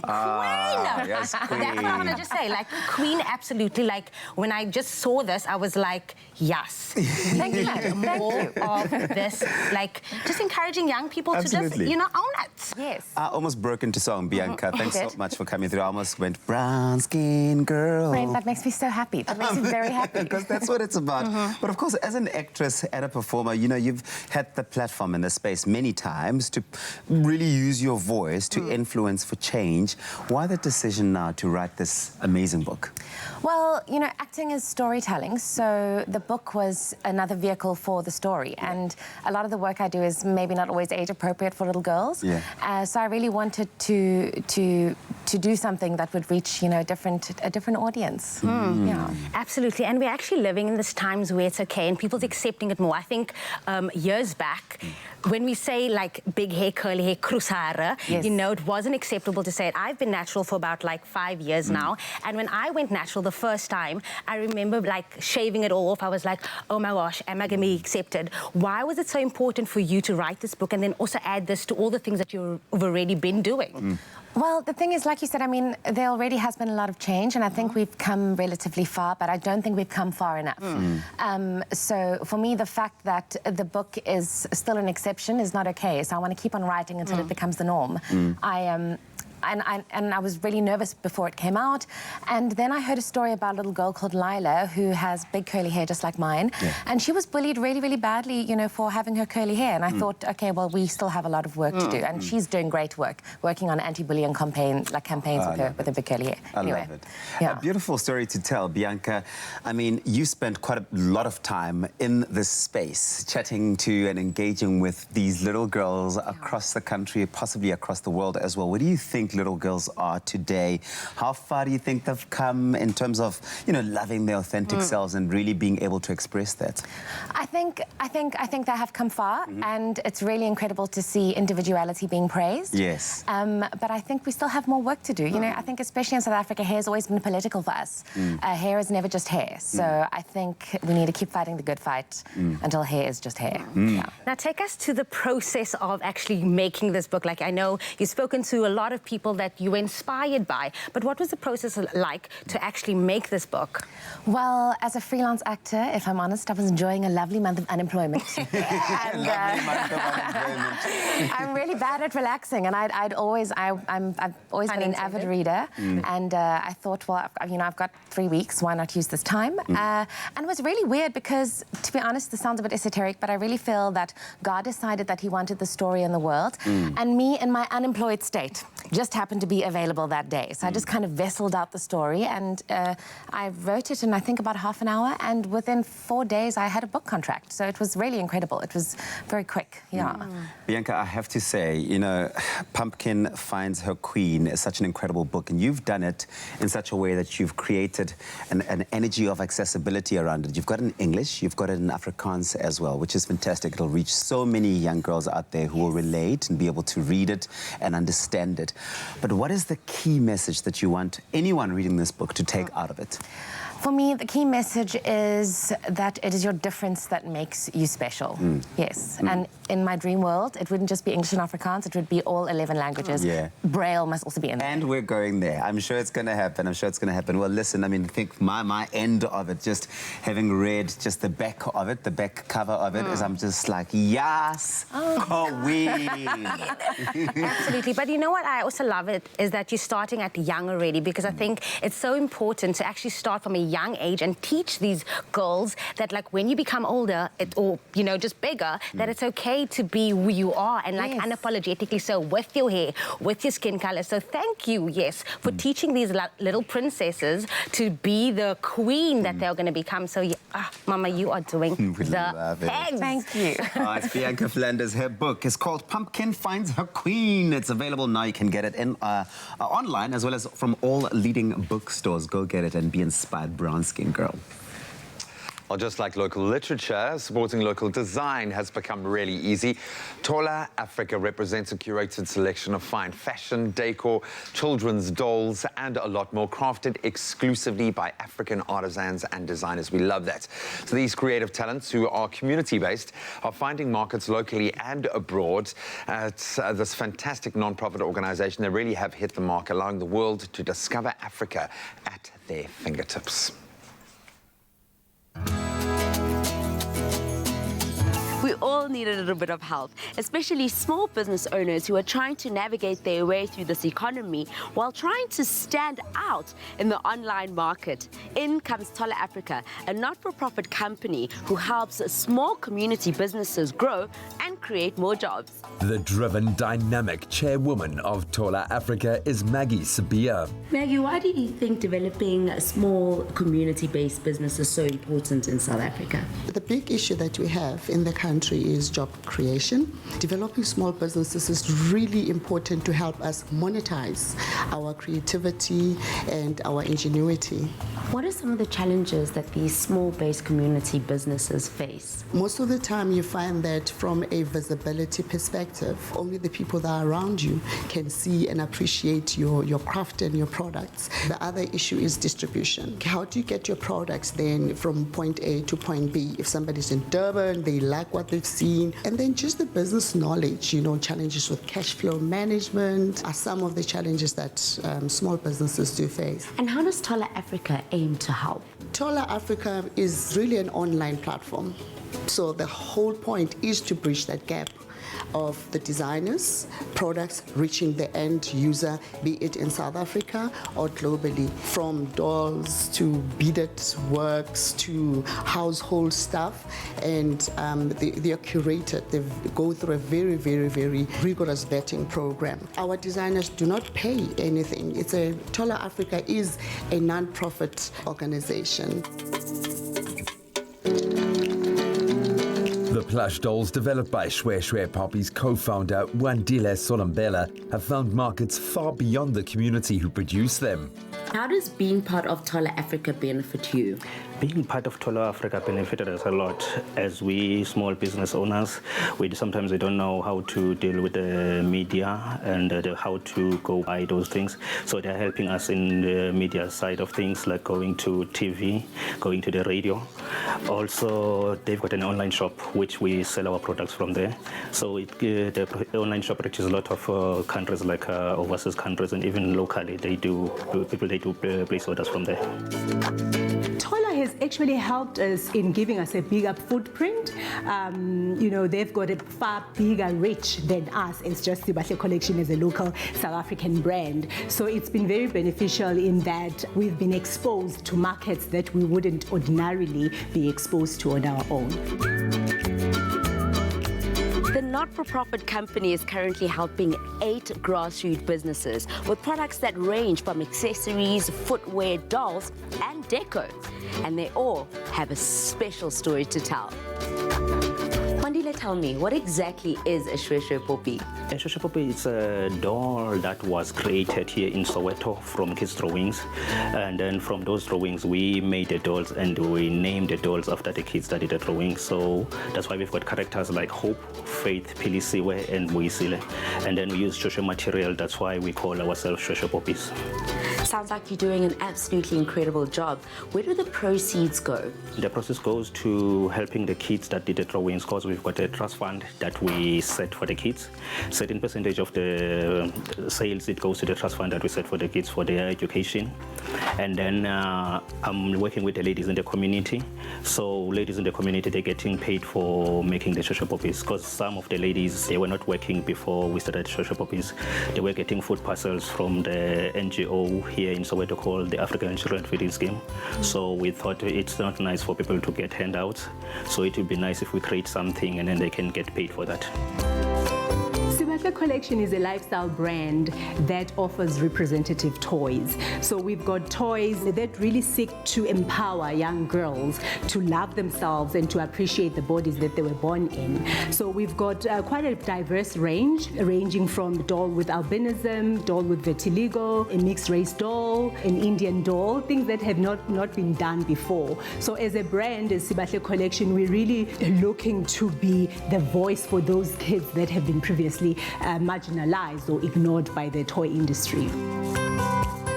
What I love most about my job is that you see people in communities that create these amazing works with their hands, and it kind of just ends there.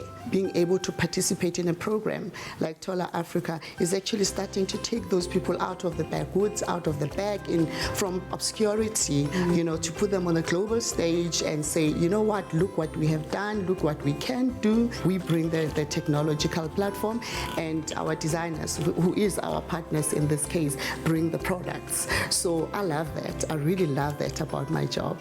To support the fantastic range of designs and products represented by this entrepreneurial initiative, check out talaafrica.com.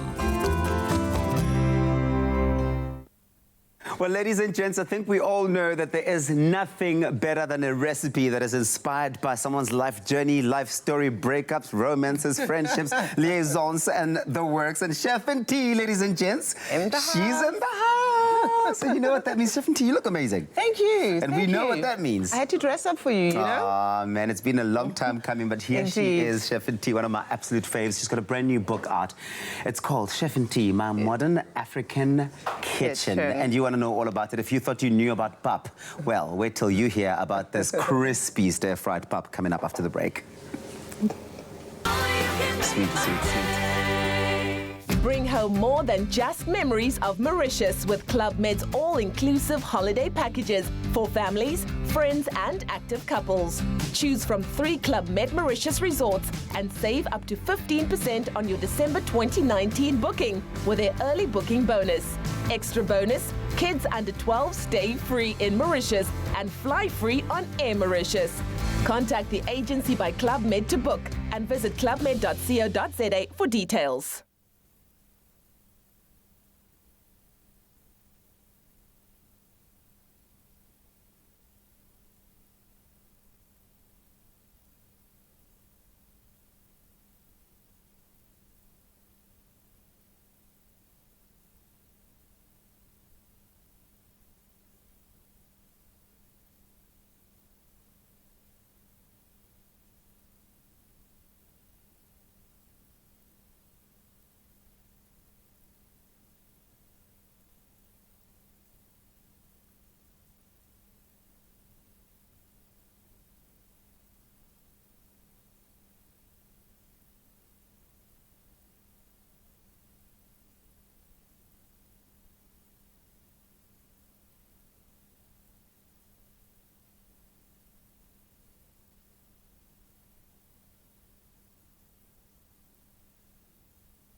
It's my feel-good breakfast show.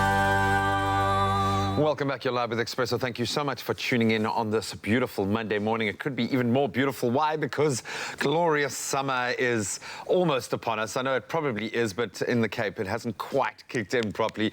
But it's time for us to get a little bit of festivity in the mix and enjoy, of course, those beautiful sunny days. We love it. But for those who suffer from eczema, it can be serious business, and summer can, I think, often be a nightmare. Sunscreen, sweat, splashing around in sea salts and chlorine, all of these can exacerbate, can flare up our skin. So we've got our now resident dermatologist, Dr. Ian Webster, here to shed a little light on eczema, specifically how it's affected in summer and what we can ultimately do about it without even breaking a sweat. Doc, great to have you back here. Eczema is something that members of my family have suffered from. My little boy, in fact, has had issues with it as a young baby. But for those who don't, and for myself, actually, can you explain exactly what eczema is? Is it just genetic? Can it be caused by something? What is eczema? Eczema is basically inflammation of the skin.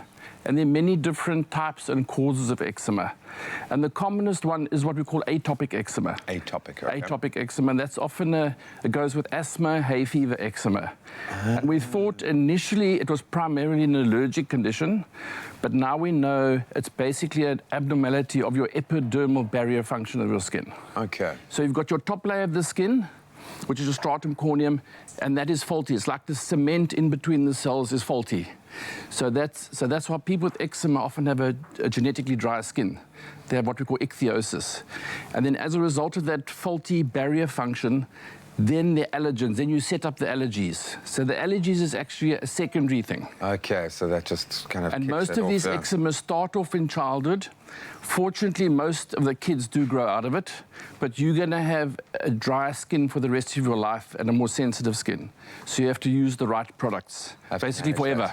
Okay, well, it's the same. I mean, I had childhood asthma. Yeah, my sister had eczema. Exactly. Part of the same genetic predisposition. Exactly. That's amazing. So we know that summer can exacerbate it because of all the things that we're doing to our dry skin, but it can be there in winter. Is it worse in summer? Is it something that is seasonal? Well, it varies. It's often in Gauteng in the winter with the very dry that makes it worse. But summer, all eczemas are made worse by heat and sweating. So heating, sweating makes it worse.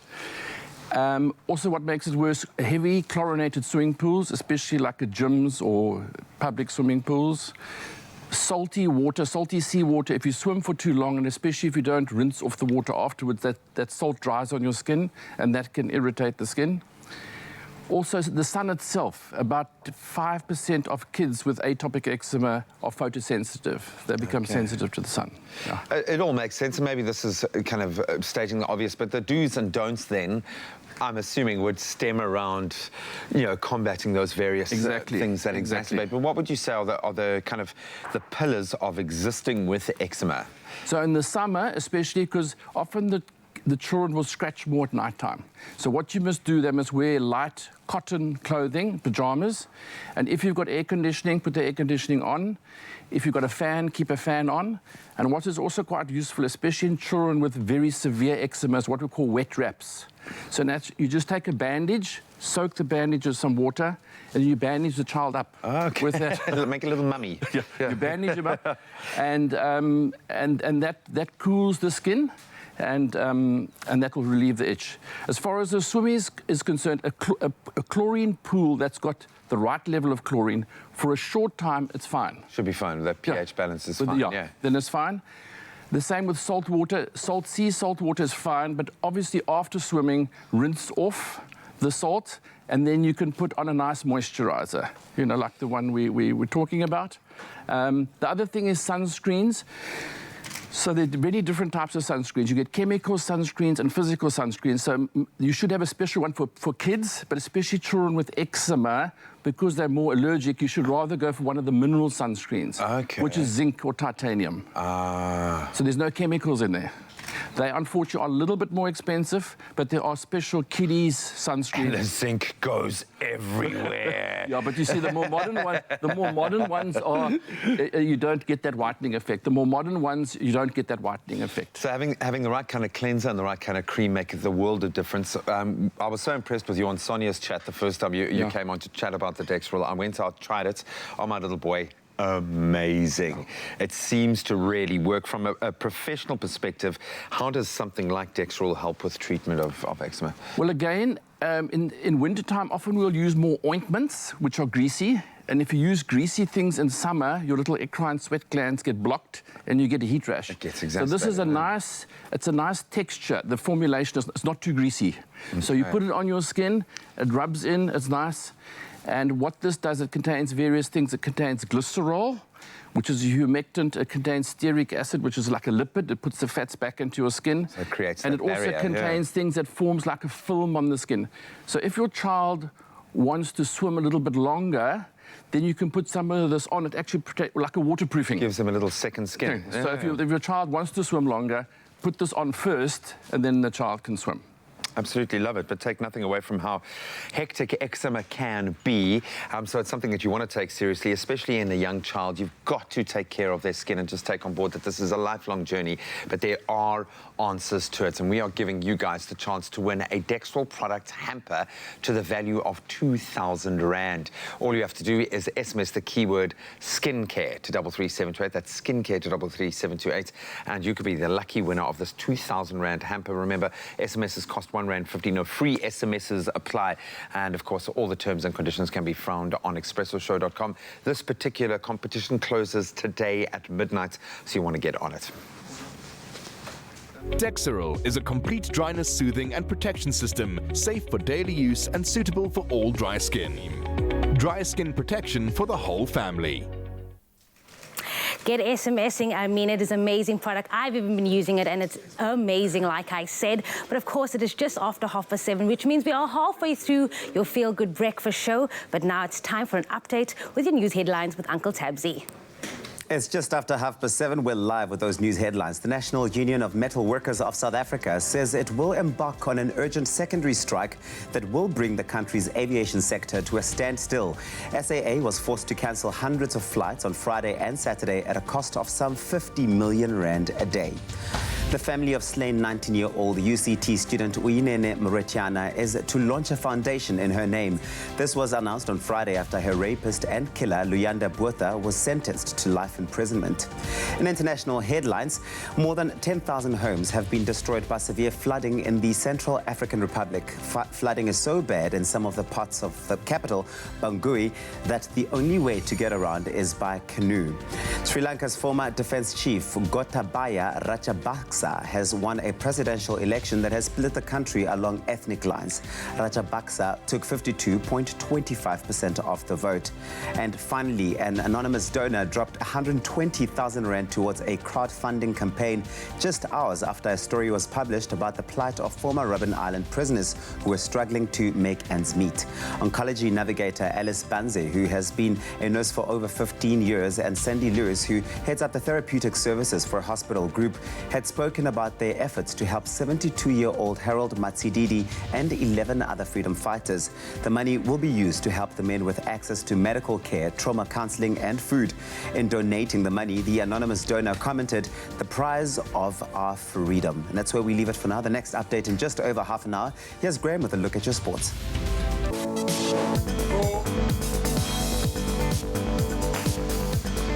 Quickly touching on those major sporting headlines this morning in football, Molefe and Seki's Bafana claimed a narrow 1-0 win over Sudan. That was in the African Cup of Nations Cameroon 2021 qualifier, playing out at the Orlando Stadium yesterday.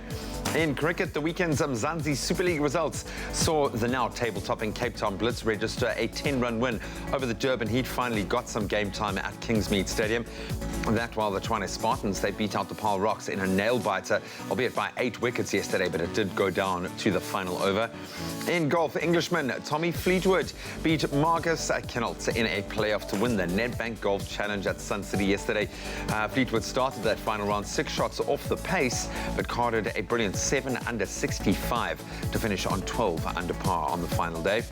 In motorsport, Red Bull's Max Verstappen, he won a very dramatic Brazilian Grand Prix ahead of Toro Rosso's Pierre Gasly and McLaren's Carlos Sainz. Sainz was ultimately promoted to 3rd place. That was after a newly crowned world champion Lewis Hamilton received a 5-second penalty in Interlagos. And on 2 wheels now, MotoGP world champion Marc Marquez was in imperious form, claiming a dominant victory at Valencia's Grand Prix to secure the team's title for Repsol Honda.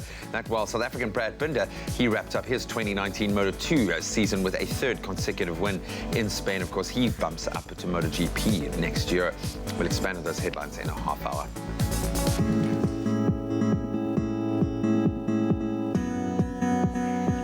Thank you so much, G, for that update. It is 7:30. Let's take a look what's happening on your roads. In KwaZulu-Natal, Durban, on the M4 highway, there's a road closed between Sibaya and Mhlanga due to flood damage.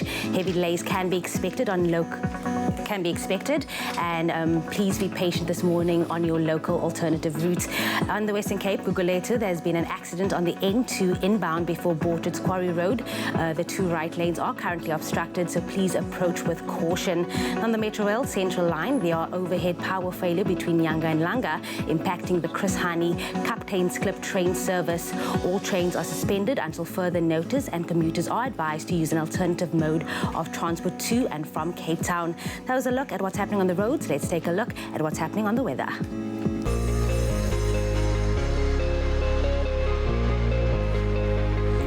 It's a beautiful Monday morning, and we have asked you to send in your sunrise pictures. And Tokoza Makatini sent us this beautiful sunrise from Johannesburg, where partly sunny conditions can be expected with a shower or thunderstorm in spots this morning, reaching a maximum of 28 degrees.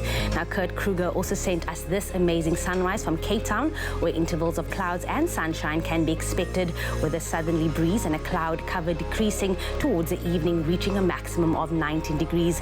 Let's take a look at the rest of the country. In Polokwane, there's a low of 18 and a high of 28. A couple of showers for Umbumbela with a low of 17 and a high of 22. Occasional rain for Pretoria with a low of 17 and a high of 30. And thunderstorms can be expected for you, Johannesburg, with a low of 15 ranging to about 28. Now, the highest temperature in the country is for you, Mahikeng, with a low of 19, peaking at 35. So make sure to get that water intake in. Klerksdorp, 18, 33, and a northwesterly wind of 20 kilometers per hour. for you, Kimberley, with a low of 15, peaking at 34. Bloemfontein, 14.32, and thunderstorms expected for Richards Bay with 18.22. Light drizzle for Pietermaritzburg with a low of 14, maximum of 18, and occasional rain for you, Durban, with a low of 19, peaking at 21. Mthatha, 13.20. East London 14.20 as well. Craddock 9.28, and then partly cloudy for you, Port Elizabeth, with a low of 12 and a high of 20. A southwesterly wind of 17 kilometers per hour for George, with a low of 11 and a high of 18. Now the lowest temperature in the country is for you, Sutherland, with an all low of 3 and a high of 21. So make sure to get that gloves out if you must. Cape Town, Mother City 14.19. High humidity for Worcester with a low of 6 and a high of 24. Springbok 6.26, and lastly Uppington 16.34. It is a magical Monday. Make it count.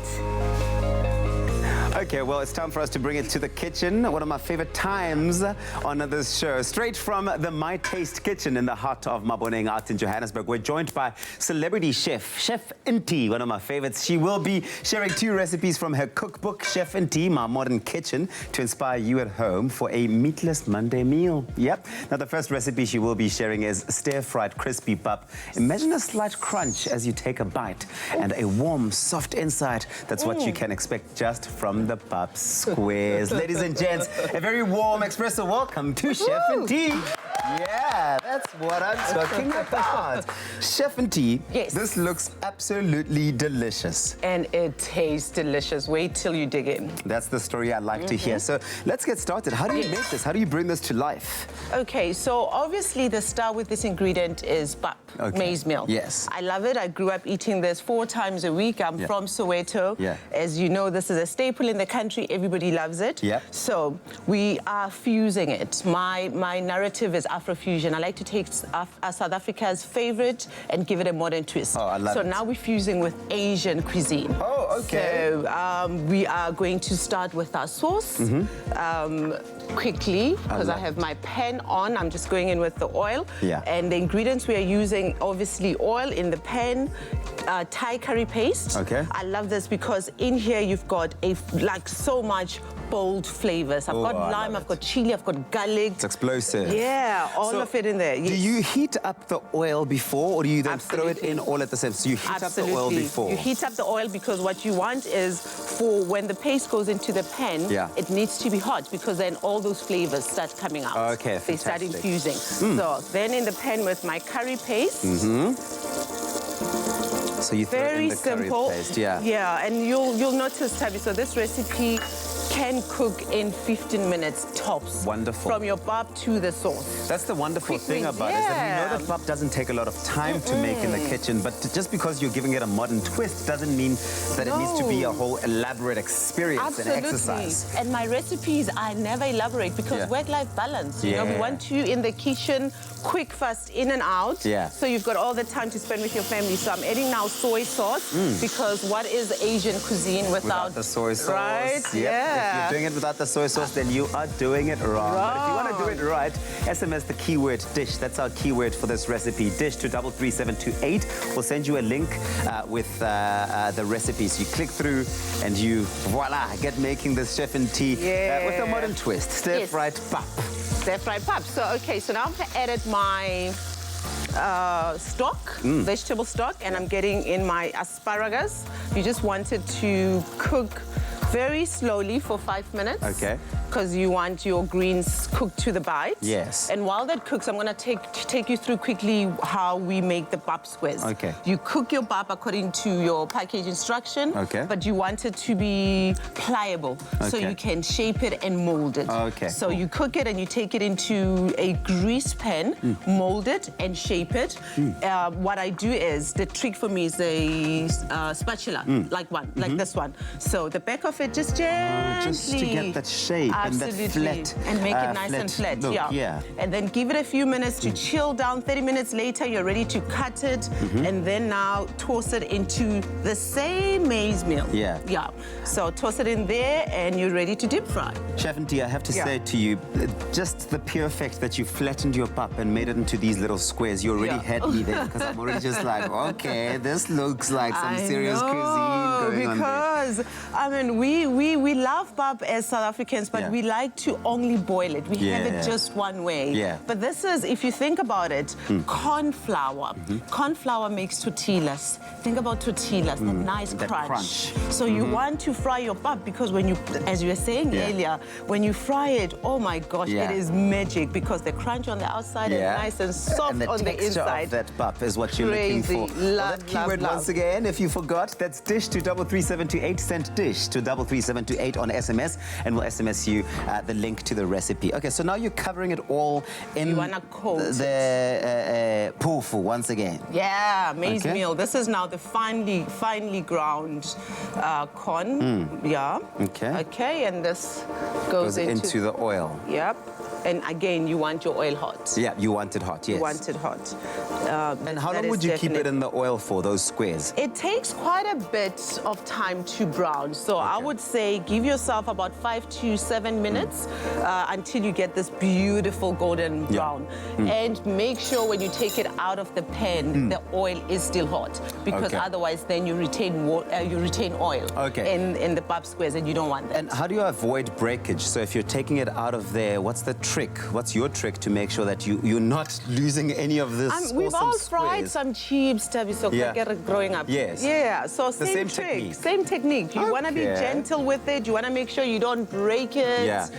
You want to obviously only take it out when it's golden. When it's ready and nice you can and see. golden, absolutely. Well, here's the beauty of it is that you made this earlier, or this was made earlier on off of your recipe book, and this is what it looks like, the final end product. It looks absolutely amazing. Gorgeous. I mean, this is pap set to impress. And this is a meal that you can serve to your family, friends, loved ones, under $50. Under $50, and you can make this under 15 minutes as well. That keyword once again is dish to 33728. Each SMS will cost you R1.50 and no free SMSs apply. Stay tuned for another amazing recipe from Chef T, where we will be making a maize rice risotto. Verde. That's coming up later. Let's eat this one.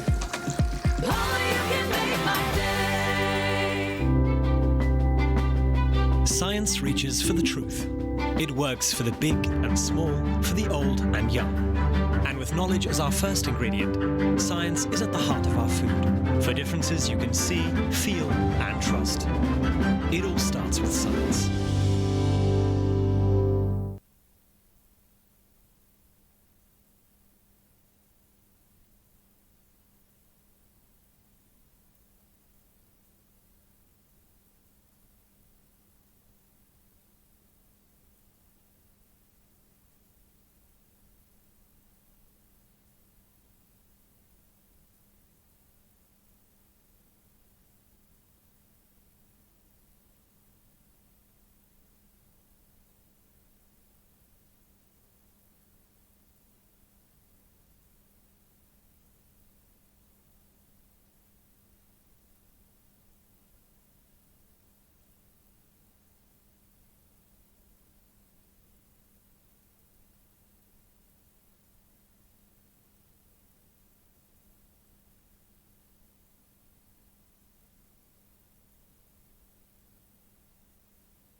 Apply for your American Express Gold or Platinum card and get 20% off your food bill, or a complimentary appetizer, or a free bottle of wine every time you use your card at participating taste restaurants around the country. Apply now at americanexpress.co.za. It's my feel-good breakfast show. Welcome back to it. It is your feel-good breakfast show, Expresso, live on SABC3. You're hearing that sound in the background. It's all about goodness and sharing the goodness, a glass and a half. And that's because when Cadbury Dairy Milk discovered that there were millions of orphaned and vulnerable children in South Africa who had never known the pleasure of owning their own toy, they enlisted the help of all of you generous South Africans and launched the Little Generosity Shop. And Expresso was proud to be a part of this, and the response from you at home was absolutely incredible. You, together with our guests on the show, it was beautiful to witness, with over 90,000 toy donations pouring in. Yeah, it's a lot of toys pouring in. They've decided to try and make this particular festive season a little brighter this year for even more of these deserving children with the Cadbury Dairy Milk Generosities. They're all over the country. Now, of course, the Cadbury Generosities, they go across the country. It's an opportunity for you to get involved in really putting a smile on a child's face who might otherwise not have the joy or the pleasure of receiving a toy. Graham, you know all about this campaign and you know what it stands for and what it means. Absolutely love it. The Little Generosity Shop was so cool, and we were able to be a part of that. What I loved when we were based at one of the centres, one of the drop-off points, and I would imagine it's the same with the Generosity, which is quite cute. But every toy has a story, but every person has more than they need. You know, a child, certainly Jack's age, my little boy, he can only manage between 5 and 10 toys. That's like at a time. At a time. Their consciousness, and he's been given so many great presents, and I've bought so many cool little things for him. So I've kind of had a look at the toys that he has kind of shifted away from. He's all about little trucks and trains and things at the moment. Not so much as little dinosaurs. And he still has a few, but so I've brought a Velociraptor. And you put a little watch battery in there, which I'll reload, and then it shines a light out. That's pretty cool. And a Stegosaurus. And these two, they're mortal enemies. They do battle. And they're fun. But they're very fun and education as well. Pretty cool. But toys. So I brought these to donate. But the thing is, you've seen what that does for Jack. When you bought him those toys, you've seen how happy that made him. And you know that that's the reason, you know for a fact that the next child that's going to be receiving those is going to be so delighted. Really cool. And it can be a little boy or a little girl. But these are great kind of like physical toys. You can play with them in the dust and they do their thing. It's really cool. But I love the idea of a child receiving a gift and just knowing on a level, even if it's a subconscious level, that they are that special, that they deserve to be treated that way. And children will play. They will play with anything because they are designed to play. So give them something constructive, something awesome to play with. What is your heartfelt message to the child or children, in this case, that are going to be receiving these and playing with them? You are so special. You are absolutely beautiful, and you deserve to just have fun like every child does. So hopefully this sparks your imagination. Never mind, Jack, it sparks my imagination playing with these two dinosaurs. I'm going to struggle to let them go, but you deserve them. You deserve to be happy. So I hope you feel incredibly special this Christmas. And they go under the Generosity tree. There we go. There we go. It's going to be full by the time we come to the end of this campaign, but I know for a fact that someone or two kids are going to love these. No, they come as a set. You've got to have both. Okay, well, the one child that's going to receive that is going to love it. But for more details, thank you very much. Thank you very much, man, it's something so small. This is beautiful. I love it. But for more details for you at home on the Generosity Trees donation points, there are a few selected Toys R Us stores. Go on cadbury.co.za and you can get all of that information over there. Also, do follow them on Facebook at Cadbury Dairy Milk SA or at Cadbury_SA on Twitter and Facebook with the hashtags #glass&a_half and #generositrees to keep up to date with all of the information on how and where you can donate your pre-loved toys. Go make someone smile out there. Donate a pre-loved toy, book or game under our Generosities. Cadbury, there's a glass and a half in everyone. Oh, I can just feel it. It's that festive season. I don't know what it is. Something, a shift in the air, may I say, where people are just about giving back. And of course, we highlight those heroes today on Mandela Monday, where Sophia is giving back to the community. Let's take a look at it.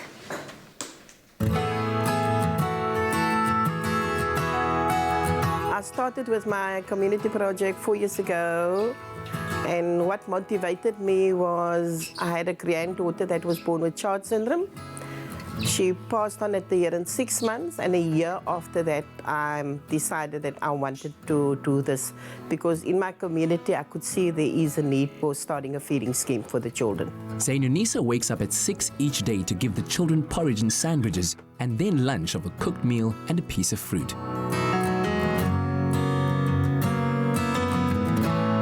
We basically feed children in the morning for breakfast before they go to school.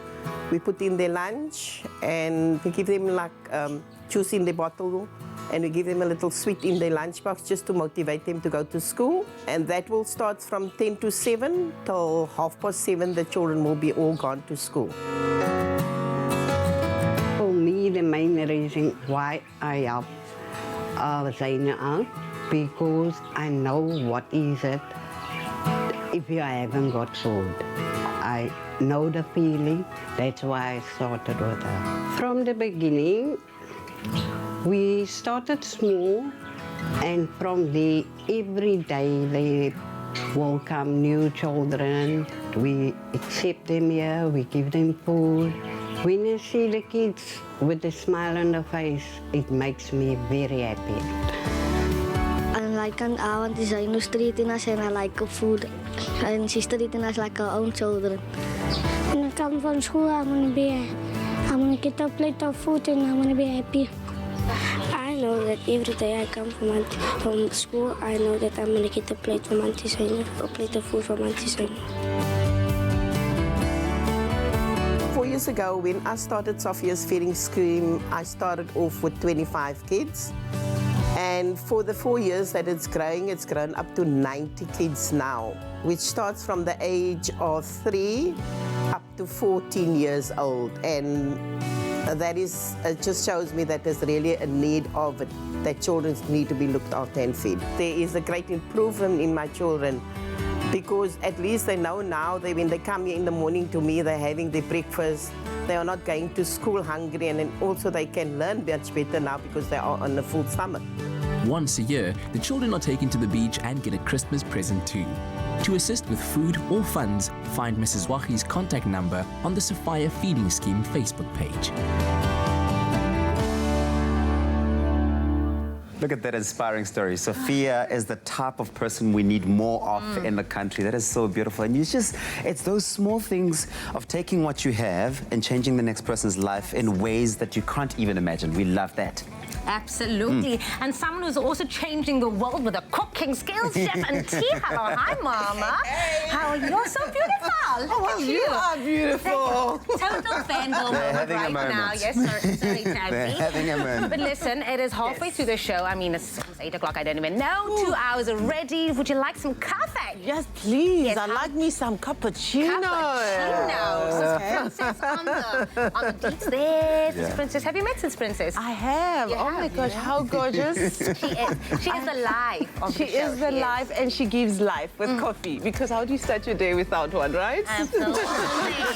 But really, it's a whole moment about the girls, but of course that's what this coffee does. Really just like brings people together in this way. Listen, we're going to take a quick break. We'll see you after this. Only the highest grade Arabica beans. McAfee, great coffee, simple. See you after the break. Win a trip to London from the 12th to the 20th of November with Travelstart, Virgin Atlantic, and in the company of our local explorers, Danilo Acquisto and Akila Haron. Catch this travel fab duo on Expresso with their guide to the time of your life in London town. Vote for your favorite itinerary on the Travelstart website and put yourself in the draw for those 2 return tickets on Virgin Atlantic.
Welcome back. Thank you so much for tuning in. As you were saying, can't believe 2 hours done and dusted already. This Monday's off to a flying start. And of course, at the end of this week, it is Black Friday. It's officially on, and we are starting to see some really hot deals everywhere. They're already circulating. Hopefully, you've got your wish list going. Discounts on tech, travel, clothing, TVs, big theme today. And everything we can imagine. But get this, Nedbank are offering you money. Money, money, money. Money, money. I know, it sounds amazing, but you can literally get up to 3,000 Rand in cash back when you open and use a Nedbank Savvy Plus or Savvy Bundle check account. Now, all you have to do is open the account on nedbank.co.za or on their money app and use your card to swipe, tap or scan to pay. The offer is only valid until the 30th of November, so get on it. Now, for a full breakdown of terms and conditions and how to qualify, visit nedbank.co.za. Yeah, I would suggest getting onto the app. It really is brilliant. And if you're wondering, the Nedbank Savvy Plus account is a transactional account with all the bells and whistles that you didn't know you needed, in fact. Where you get a gold check card, unlimited swipes and debit orders, the convenience of free digital banking anytime, anywhere, and all for one fixed monthly fee. That is important. You can go check out Nedbank Savvy Plus or Savvy Bundle check accounts on nedbank.co.za and score big this Black Friday. I like that.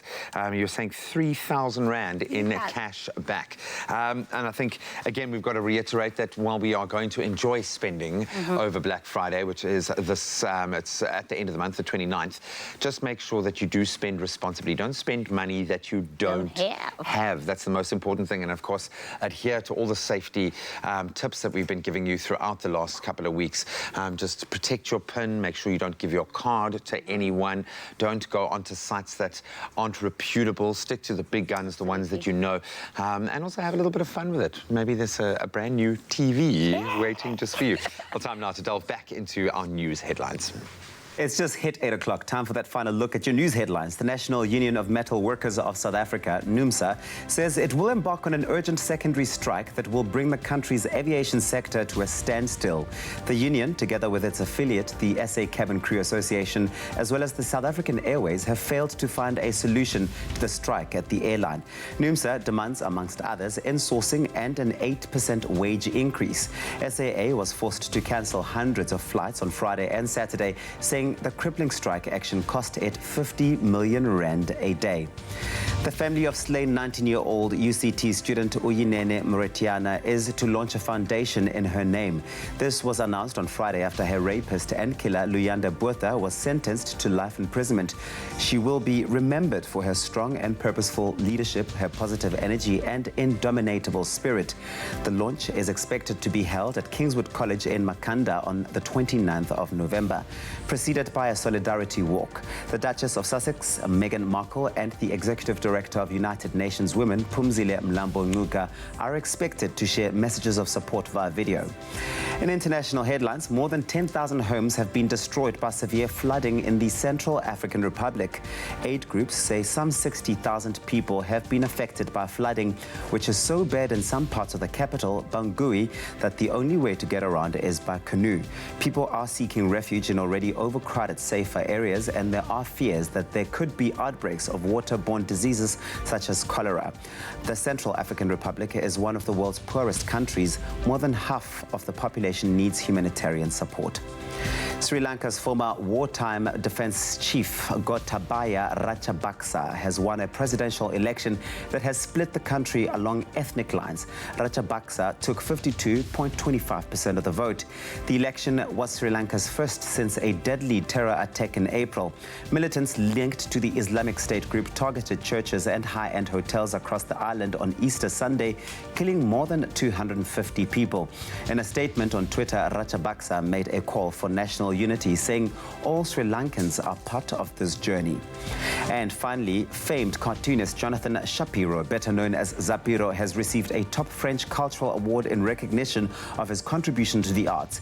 The French ambassador to South Africa, Aurélien Le Chevalier, bestowed upon him the Knight in the Order of Arts and Letters. He said, in him, France wants to give a recognition to an artist, but also a freedom fighter who shares the values of the French French Republic. He said cartoonists always played with fire, be it censorship, the anger of the mob, creating pain or causing suffering. But in the end, it has to be funny. 61-year-old Zapiro says it's an incredible honor to have received the award, especially as some of the very precepts of freedom of expression and democracy were developed in France. And that's where we leave it for this morning. Here's Graham with a final look at your sports.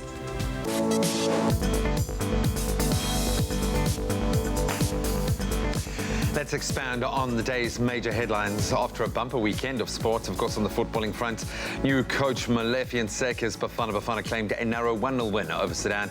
That was in their African Cup of Nations Cameroon 2021 qualifier at the Orlando Stadium yesterday. South Africa was desperate for a win after their 2-0 loss to Ghana on Thursday. It was Lebogang Piri who scored the only goal, and a cracker at that, just at the stroke of halftime. So Bafana now join Ghana and Sudan in a three-way tie at the top of Group C.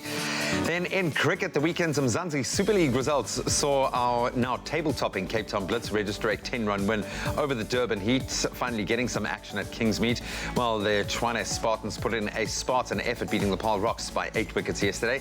The cricket veteran Dale Steyn was named man of the match after he picked up 2 wickets for the Blitz.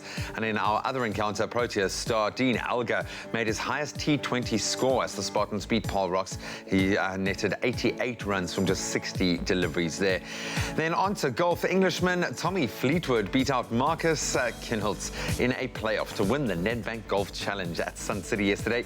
Fleetwood started that final round 6 shots off the pace, but caught it a brilliant 7 under par 65 to finish on 12 under in that final round. And Swede Kinhult, he matched with a 68. The Englishman, who had 3 eagles during his round, then made an excellent par on the first extra hole to win the day.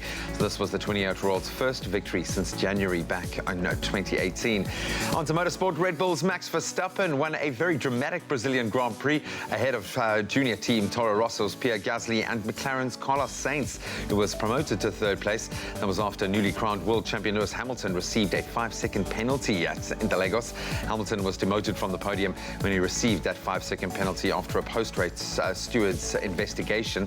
The world champ collided with Alex Albon on that final lap. The race in Brazil also saw Ferrari teammate Sebastian Vettel and Charles Leclerc collide, causing them both to retire from the match.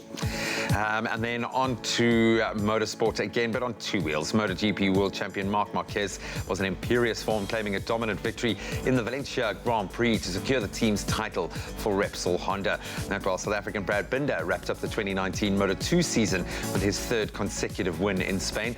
Binder ended the season just 3 points adrift of Alex Marquez, who crashed out of the race while running 5th. So next year, Binder will of course ride for KTM team in the Premier MotoGP class. We cannot wait. And that's a wrap of your sport for this Monday morning.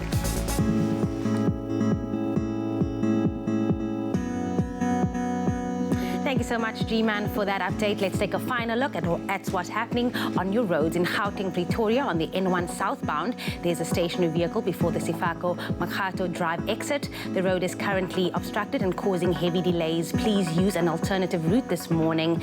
In the Western Cape, Ottery, there's a congestion on the M5 northbound between Ottery Road and Berkeley Road. The average traveling speed is 15 kilometers per hour, with delays up to 30 minutes, so please be aware of that. On the Metro Rail Central Line, there are overhead power failure between Yanga and Langa, impacting the Chris Hani Captain's Club train service. All trains are suspended until further notice, and commuters are advised to use an alternative mode of transport to and from Cape Town. That's a final look at what's happening on your roads.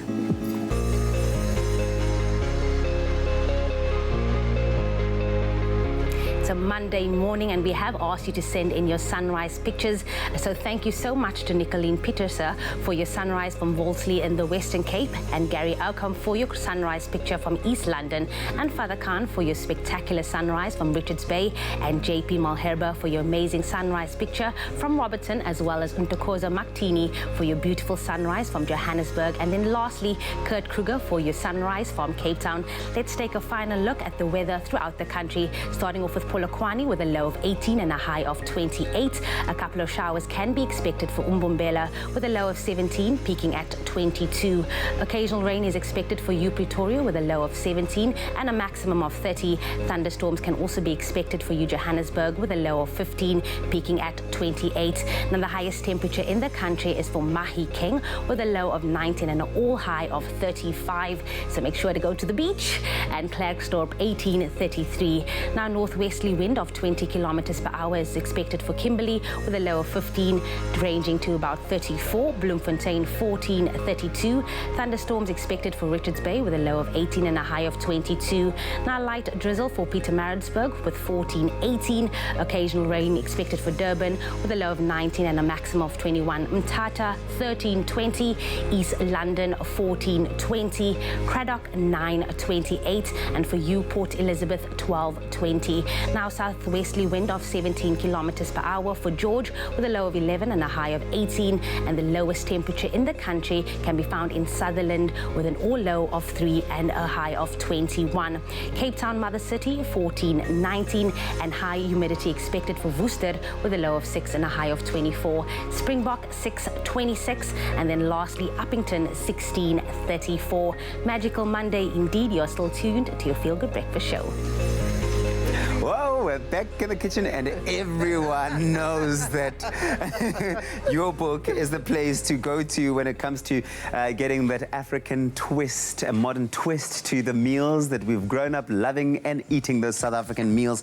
But we asked you on social media, we asked everybody this morning because of course it's all about meat-free eating. So we said, good morning. Have you ever tried having a hashtag meat-free Monday? And which meat-free dishes did you enjoy? We received some of your comments, very interesting ideas that have come through as well. Here is the first one, and the first one was from Fatah Khan, who says, good morning, everyone. Love veggies and any day. Mushrooms, burgers, lekker. So basically, veggies anytime for Fatah Khan. Nabila Frederick says, good morning, Morning Expresso. Meat-free Monday has me making haddock and a Greek salad. Wow, that's nice. Enjoy your Monday, guys. That's really nice. Maureen Rule, vegetable lasagna and spinach and feta or roast butternut and feta ravioli. Homemade. I like the emphasis on homemade because it doesn't sound like, I mean, that doesn't sound like something you make at home. It's like all of these, I make them at home. Homemade. Daphne Nunley says, spinach, feta and mushroom bake for me. Spinach is coming through quite as a popular option for a lot of people. Why don't you continue to let us know on Facebook? We want to continue to hear from you. Expresso Morning Show, SABC3 with the hashtag Expresso Show, your meat-free Monday inspirations. Get us inspired. Let us know on Facebook. But of course, now for some more meatless meal inspirations, we're back in the kitchen with another mouth-watering recipe from her very first cookbook, Chef and Tea, My Modern African Kitchen. We're going to be preparing a maize rice risotto verde made with staple South African ingredients. I'm talking about maize, rice, and spinach. It's so wonderful that Chef and Tea has created a risotto dish for everybody. Such a perfect option for all the vegetarians out there, Chef and Tea. So what's this about? How does it all come together? So, again, this is food that is inspired by my childhood. We had a garden, a vegetable garden, and spinach in abundance. Lots of it. Lots of it. So this is me just going back to my childhood, but giving it a modern twist. Yes. We are using maize rice, substituting short grain rice. Oh, you know, nice. Italians, when they make their risotto, it's short grain rice. I like this because it's texture. So obviously for this recipe, you want to cook your maize rice ahead. Boil it according to package instruction. I've got butter and oil. I'm using butter for flavor. Yeah, so butter and oil. So that's already butter and oil mixed together in that pan. In the pan. I've toasted in my onion and I'm adding now my celery. You want to just saute this for a good 4 minutes until your onion is nice and translucent. And then we adding our maize rice. So the trick here is we want to toast it. What do you mean by that? Oh, you want to, Yeah, because that's another way of building flavor. Oh, really? Yeah, so nice. as you fry it, make sure that it's all coated in butter. It will suck in some of your butter because obviously you know, it's like sponge, That's what- but just yeah. go in, add But that's more. what we want, right, at the Absolutely. end. Butter makes everything better. Yes. So make sure it's all nicely coated. Okay. And then start toasting. Just fry it until you start seeing it go a little brown. And yeah, a little brown. So I love we what already, you're doing. Yeah? Yeah, especially because it's such a vegetarian type meal. So people often think that there are very limited vegetarian options when it comes to African meals, but that's not true. There are plenty. I mean, I'm not vegetarian, but Yeah. my body sometimes tells me no meat. yeah, So take if a you go break. into the cookbook, there is plenty recipes like that. Nice. And personally, I don't like to label it, you know? Yeah. Yeah. Well, the but beautiful thing about meat-free. it's meat-free, absolutely. But Absolutely, also yeah. the other thing about your book is a range of the variety of the different types of meals that you're able to make. Absolutely. The one thing that stands out is the cost-effectiveness of it all. I love that. But the fact that there's something for everyone. Something for everyone, cost-effective and convenience. So Beautiful. we want you, because times are tough now. I mean, South Africans are going through a very tough time Yeah. financially. Everyone so can do a get the book, just learn how to make amazing meals for Yeah. your family without breaking the bank. What is this? Okay, so this is stock. When you're making risotto, obviously we're gonna use all of this or most of it, but you don't want to use it at the same time. Okay. So if we had a ladle, we'll just use that to just go in here. It's like half a cup at a time. Wait for it to evaporate. Yeah. Very important before you go in with more stock. So we did that, and this is where we are. And that's where you are. If you're wondering how we got there, well, you can send the keyword rice to 33728. We'll send you an SMS with a link to the recipe. Get your hands on it. Okay, right so now. we're moving on. We've got our stock in there. We've got our white wine, and it's evaporated. Yeah. And now we've got spinach. Okay. This is blanched.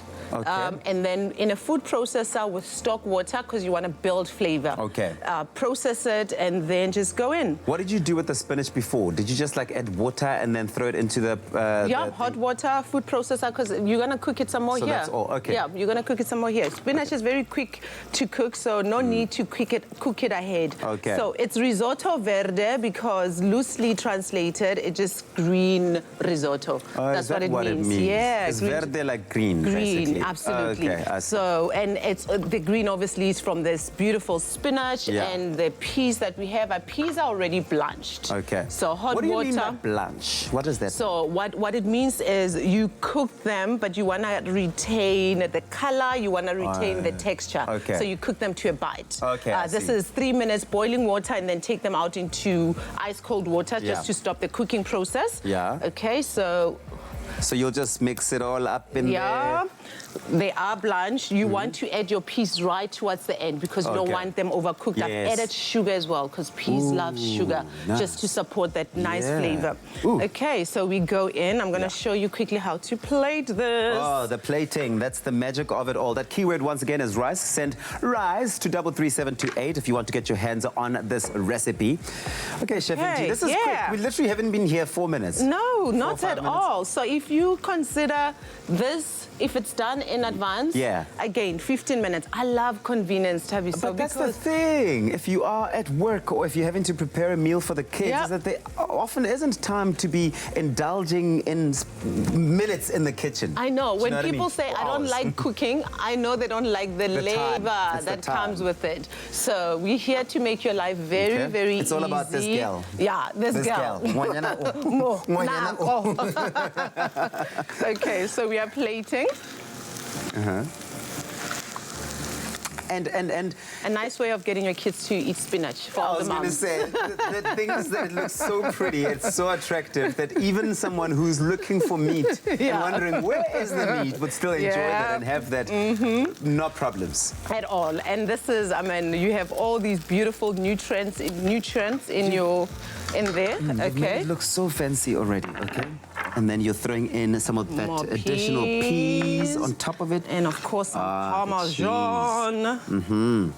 More Parmesan. This Ooh, looks I love this. so In good. my fridge, any day you'll find it. Oh, really? Is this one of those Yeah. staple things that you will never go without? Ever. Parmesan, chili, for me, garlic, always. Yeah. Okay. Well, now you throw in some cream over there. Yeah. Cream Just cheese, to there you seal go. the Just deal. a few dollops. For that There you richness go. as well. Ooh. I love it. And Once when this, again. imagine this is super hot and Yeah. you just put it there and it starts melting. And imagine the photos that you take of the meal before you eat it. Yeah, of course. I always have a plate separate for pictures. Yeah, and then the one you're actually eating. That keyword, once again, you don't want to miss this one, is rice. Rice to 33728 will send you an SMS with a link to the recipe. But of course, the magic is in tasting, and I'm going to do that already now. Oh, please because I'm one of those people, I'm just like, I can't wait anymore. Can I get in there? Can I get in there? Please, by all means. Okay, with a little bit of the cream there. Ooh. And? I love it, Chef and T. I really do. Oh. I love it. Get making this. It's inspired by Chef and T's book. It's called Chef and T, My Modern African Kitchen. All of the meals and ingredients that we love, we've grown up enjoying and eating, put together in this. It's all about convenience. It's all about taste, and you are going to love it. We'll see you after this. Support Crush in giving away another 20,000 pairs of school shoes to children in need. Buy a Crush, dial the number on the pack, and stand the chance to win your share of 500,000 Rand. Hashtag share the goodness. Made with love by Clover.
It's my feel-good breakfast show.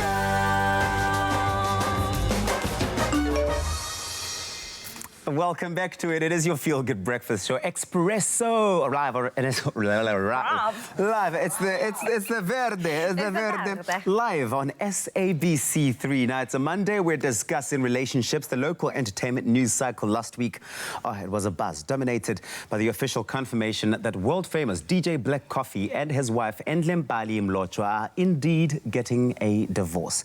Now, due to incessant rumors that the DJ has been cheating, infidelity, we know, is one of the most universal deal breakers, and it can really wreak a lot of havoc in the heart and really cause trouble. So today we're asking the question, how do you pick yourself up and piece yourself together after being cheated on? And we're joined by celebrity psychologist and CEO of Hidden Dimensions, Charissa Bloomberg, to help us discuss this hot topic. And we'd love to hear your questions and your comments, so please do share those with us on our Facebook page, Expresso Morning Show SABC3. Drop a comment on this post, and we would love to engage with you, and we will engage with you live. Charissa, so good to see you. Thank you, and both of you too, and congratulations. Thank if you it's so not much, too late. Oh my God. Never too late. Never too late. I love you. And this topic specifically, because I've been cheated on once in my life that I know of personally, and it was in 2010. So if I take it back, I felt like that was the ultimate betrayal. Like it literally felt like my whole world was crashing down. Why does cheating actually feel like the ultimate betrayal? You know what, Jamie? So many people have been cheated on, and it's like a human thing out there. So it feels like the ultimate betrayal, because here is the person that you love, that you've trusted, that you're in a committed relationship with, and all the secrecies and lies that come with it. And it's known as betrayal trauma, the trauma of being betrayed, because it is such a trauma and it takes so long to get over. And then it's double betrayal if the person has been betraying you with their friend or partner. It's a lot. It's a lot. And it can lead to post-traumatic stress disorder, and it's exactly that. It's hectic, and it leaves scars for a long time. I think we all know that relationships are definitely a huge psychological play. You know, there's a lot of emotional investment that goes into relationships. So one want to find out what happens on a psychological level, one, when you've been cheated on, and then two, when the news actually really sinks in. So the first is when you find out, and then secondly, when it sinks in and you're having to grapple with this reality. Yes. What happens then? You know, Tabisa, it doesn't only happen psychologically, it happens mentally, emotionally, spiritually, physiologically. It happens and it hits you on every single level. So there comes a wave of shock and disbelief and horror. This cannot be. And then you start getting the stress responses, the headaches, the symptoms, the nausea, the insomnia. And then your spirituality is also on play because you believed in love and look what happened. So, and then there's like a roller coaster of emotions, trauma, fantasies of revenge, hurtful, and disbelief. So it's a long process. Does it get better psychologically the moment the news starts to sink in, as opposed to when you first find out? When is it worse? When are you at your worst psychologically? That's a very good question. Firstly, it's like I can't believe it, but when the news starts hitting, then you start going through, I wonder, was that when he or she did that? Was that when they weren't home? How long has this been going on? What about the lies? How many secrets? Is it a once-off? Then you start the question. And the worst is, what did I do? Absolutely. Yes. Maybe I'm not good enough. Maybe, and especially as women, I'm not so sure about men, but maybe I'm not to this, maybe I'm not to that, maybe if I'd win this and that, and that's where the damage is, because it's not about us, it speaks to the character of the other person. Absolutely. What I also find is the confrontation is also the worst part, because now you have to face the person and you have to ask them those questions. I mean, some people don't, they just want to avoid it, they don't even want to look at the person, but how does one then deal with the confrontation of realizing that you have been cheated on? And there should be a confrontation, but only when you're ready. Only when you're ready.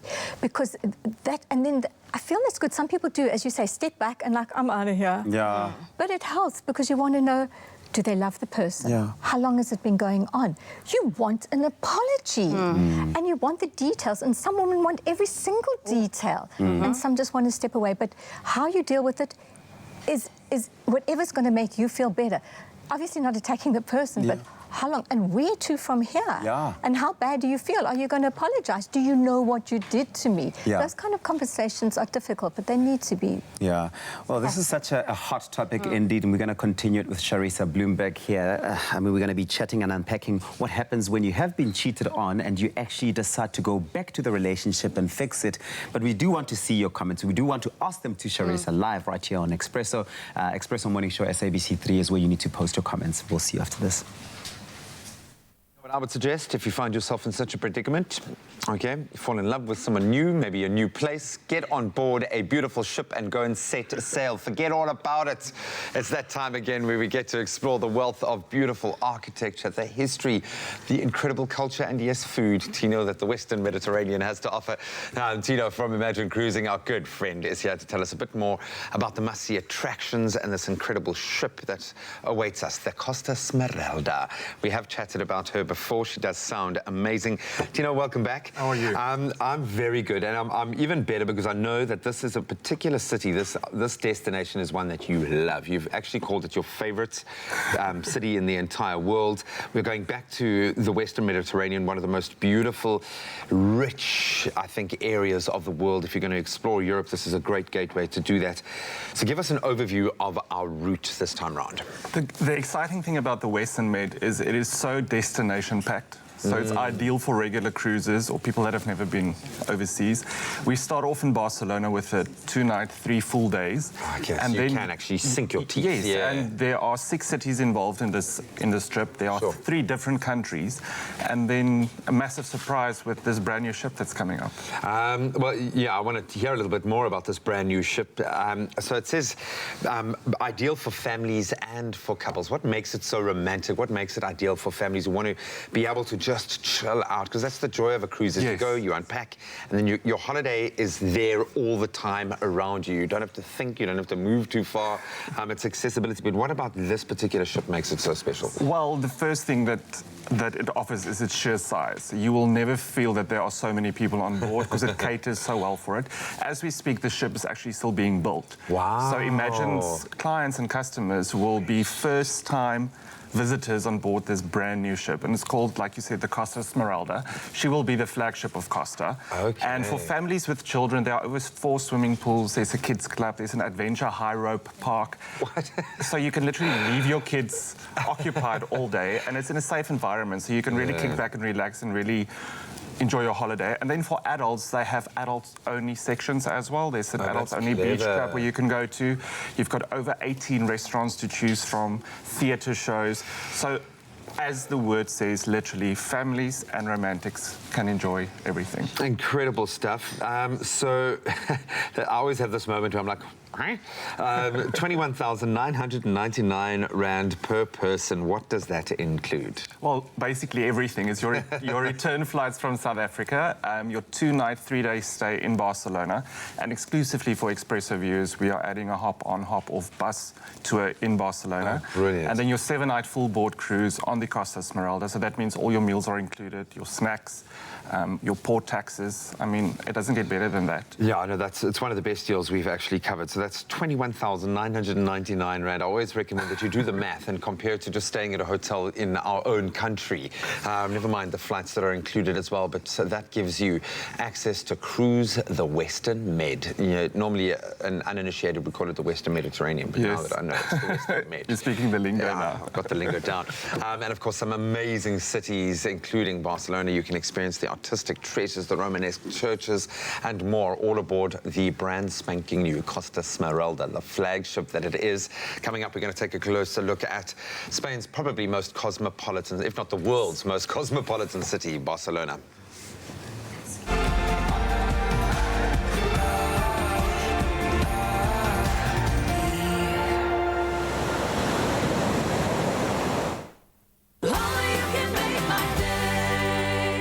Donate a pre-loved toy, book, or game under our generosities. Cadbury, there's a glass and a half in everyone.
It's my feel-good breakfast show.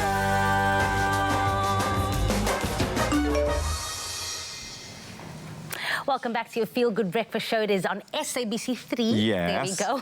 That is, of course, a Monday, so we're talking all things relationships. And today's celebrity psychologist, my favorite, Carissa Bloomberg, is in the hot seat to help us discuss how to help your heart and heal after you've been cheated on. We'd love to hear your questions and comments, so head on over to our Facebook page, drop a comment on this post, and we will engage with you.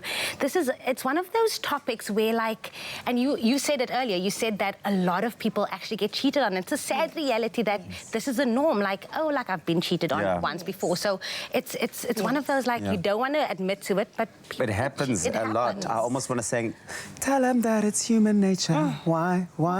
Anyway, I won't do that. It is human nature, but it's not nice. It's not nice. Some couples do manage to come back from a cheating experience. What sort of things do people need to take into consideration should they decide to fix things and get back together after cheating? Okay, that's very brave. and it's great if they can do that and they give it a good try before they decide to walk away.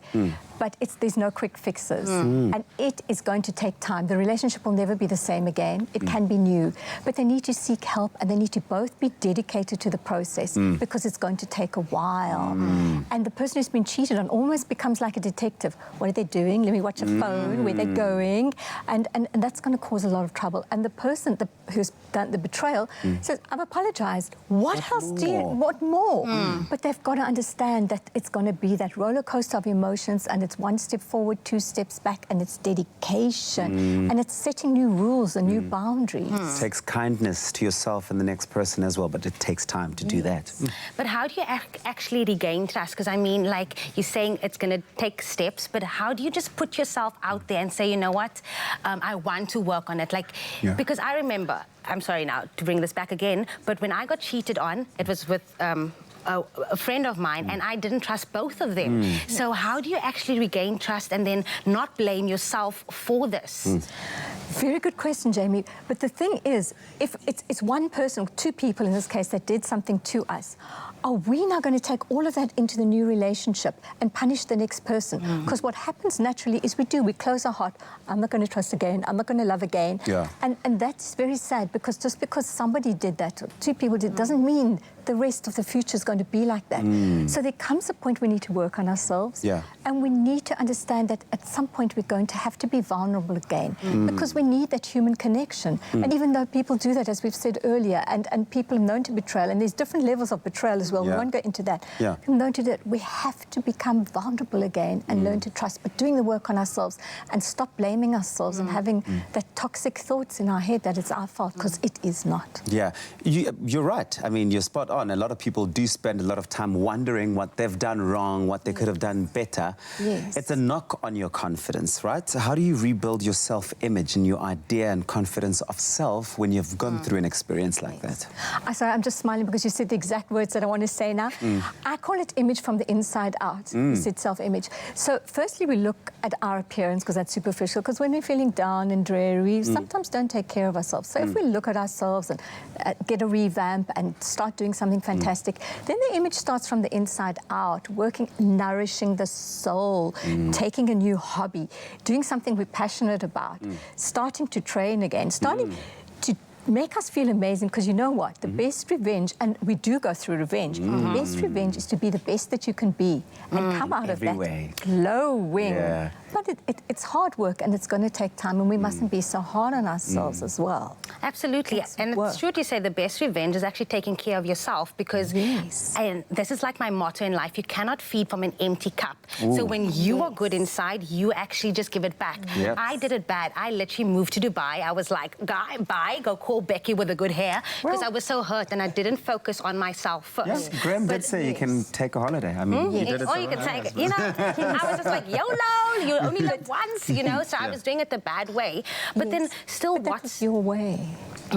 Sorry, that was, I get passionate about it. That was your way. That was your way, and it worked for you. But Jamie, here's the thing. We've got to learn to forgive, not for them, for ourselves. Wow. But how long, like, there's no really time limit to it, but how long does it take yourself just to get back into it and then move on without having that fear of being hurt again or just being betrayed again? Yes, because you're going to say, I'm okay, I've been hurt, but I've dusted myself off, I've picked myself up, I've gone to Dubai, I've done what I have to do, and I am over it. Because if we don't do that, we're giving our power to the one person who betrayed us, and they are ruining our entire future because they had a discretion. If you come to think about it, that is ridiculous. You're going to step out there, you're going to dust yourself off, and you are going to risk again because you're going to be stronger and you are okay with yourself. Preach it. Yeah. Preach it, sister.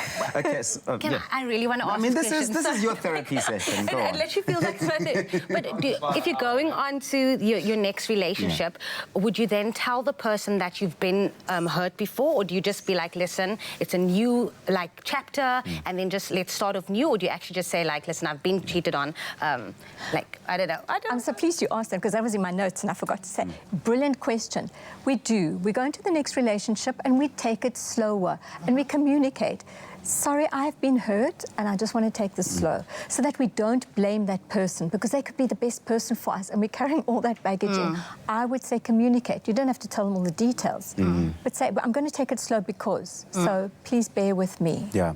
Teresa Bloomberg, thank you so much for this. You're always such a gem to have on the show, and of course always so insightful, helping so many people out there who may have you know, had to deal with a situation like this. But of course it's very important when faced with a situation like this that you, when you are disappointed, to practice self-love and self-care. Give yourself the time. Don't be too hard on yourself.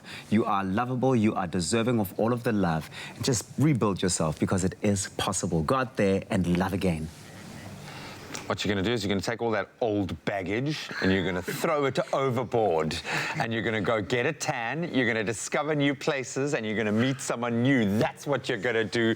And with a history among the oldest in Europe, Barcelona is a beautiful cosmopolitan city with Roman remains, medieval quarters, and of course the most beautiful examples of 20th century modernism and avant-garde that you can find anywhere in the world. Its historic artistic heritage makes it a prime destination if you want to visit and experience some of the most innovative artistic trends today. History, modernism, doesn't get better than that. Tino from Imagine Cruising is back to share more of what we can experience with this week's travel destination, Barcelona, and of course the route to take us there as well. This one is an awesome one. Yes, you're on a brand new ship, a flagship, the Costa Smeralda. Sounds amazing. You're going to be staying 2 nights and 3 days in Barcelona, so you can really sink your teeth into that. As someone who has spent some time there, and clearly it's left its mark, what can you experience in a city that is this beautiful and bustling and vibrant? Well, just to orientate everybody, this is also the world's most cosmopolitan city, like you said. It's also the capital of Spain's Catalonia area. And what I love about Barcelona, which I always say on the show, is it gives you everything. The city is built on the beach. And I mean, when you go overseas, when you go to the Mediterranean, you need a little bit of the beach. You do. But the architecture is phenomenal. It's something that you won't see anywhere else. The architect, Antoni Gaudi, really influenced the development of the city. And the pinnacle of his design is the La Sagrada Familia, which is a cathedral that is still under construction, even though he passed away over 100 years ago. And then La Ramblas. La Ramblas is a walkway street of almost 2 kilometers with street artists, food, markets, shops, and it's never ending. And you can do it during the day, you can do it during the night. It's just an awesome place. And then I love the food. I mean, they are so passionate about their food. It's taking you, this is a record, bro. It's 7 minutes to get onto the food. And sangria. I mean, you have to slug it, the paella down with some sangria. It's just one of those cities that if you never go there, it's like a rite of passage that you miss out on. I love that, especially in the Western Mid, and I love the fact that you guys have thrown in the hop-on, hop-off bus tour there, because there are some sites that you want to see, to have a guided tour, to be able to make sure that you do tick all those boxes. Yes, and what people don't realize with a hop-on, hop-off, it's your best way to get around any city, so you use it as a form of transport as well. And what you will see along this tour, you can even go to the football stadium, the world-famous Barcelona football stadium, and they also take you to Passeig de Gràcia, which is high-end shopping, so all your labels you can get there. And then you can make your way back down to La Ramblas and start the whole cycle over again. The process again and do it for 3 days. I absolutely love that. Then we've got additional parts of Spain to explore as well, all aboard the Costa Smeralda. Where do we go from Barca? Now we go to the islands, the famous Balearic Islands. We go to Palma de Mallorca, and this island has my favorite beaches in the world. You almost have guaranteed sunshine in Palma. You are there for a full day and an evening. It's a late sail, so you can enjoy again day and night. This is also a port where you can explore everything by foot. The famous cathedral is about a 15-minute walk from the actual ship. This is also where you can kick back and relax in towns like Dalsudia. You can go to Soler with the antique train as it goes over the hills of just olive groves and orange trees. It's absolutely beautiful. And this place is also famous for its caves and its coves that have been untouched ever since. So just go wherever the wind blows you in Palma de Mallorca. I absolutely love that. You can experience a lot, you can taste a lot, you can see a lot. It's kind of ticking every one of those boxes. And then, of course, retire to the absolute luxury of your brand new ship as well. So this particular deal starts from a sensational price of just 21,999 Rand. Remember, that includes your flights and your stay in Barcelona and your 7 nights aboard the ship. You can stroll the bustling streets of Barcelona. Yes, experience, the street food, and of course the exceptional architecture from Barcelona. The Costa Smeralda then set sail to Palma de Mallorca, to Vecchia, to La Spezia, Savona, and Marseille. An incredible itinerary. So Tina's going to take us through more of that aboard the incredible ship after this.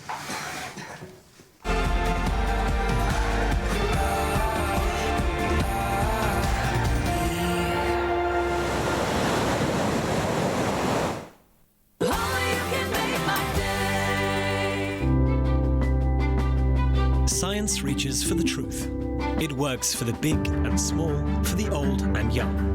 And with knowledge as our first ingredient, science is at the heart of our food. For differences you can see, feel, and trust. It all starts with science.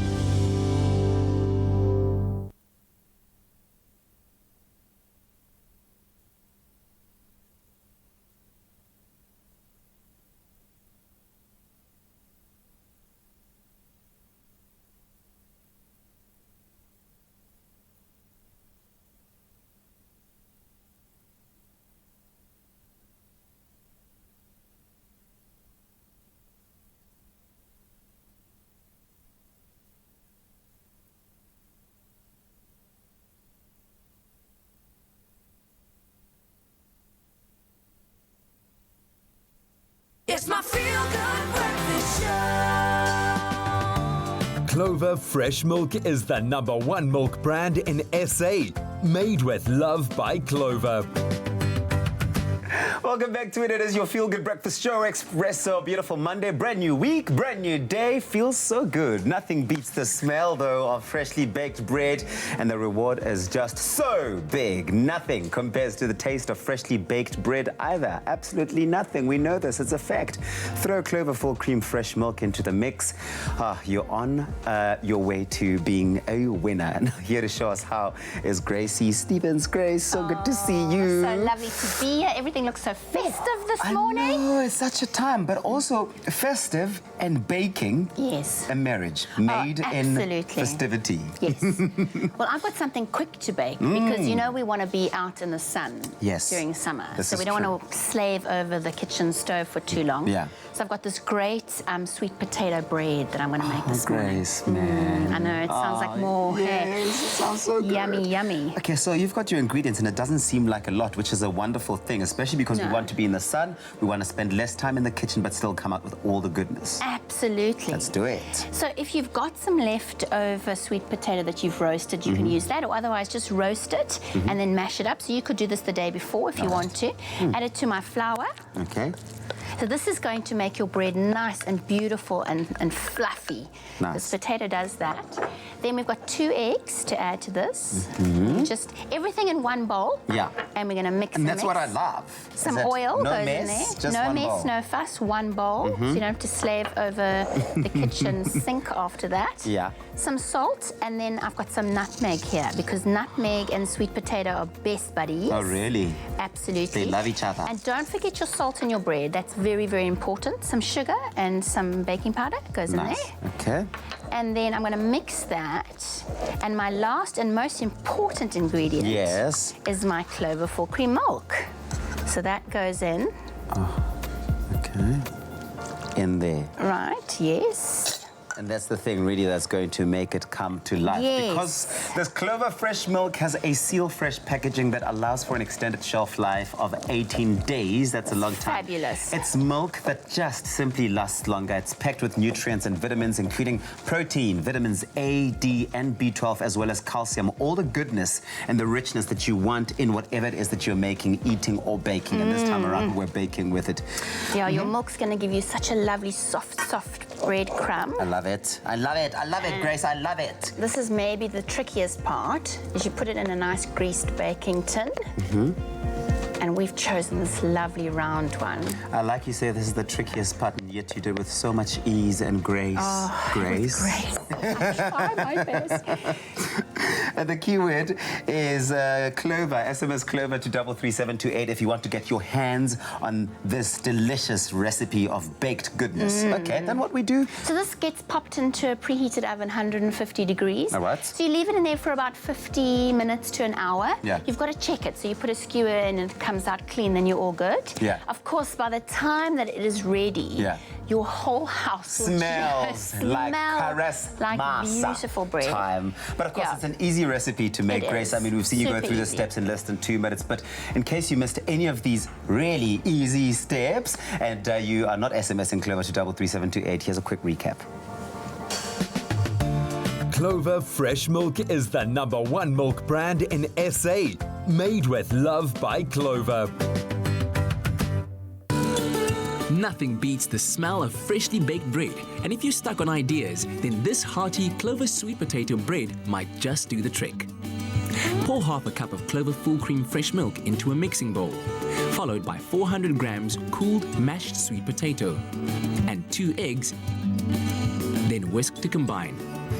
Next, add 1.5 cups of bread flour, half a teaspoon of salt, a tablespoon sugar, a 1/4 teaspoon nutmeg, 1 teaspoon baking powder, and a 1/4 cup of canola oil.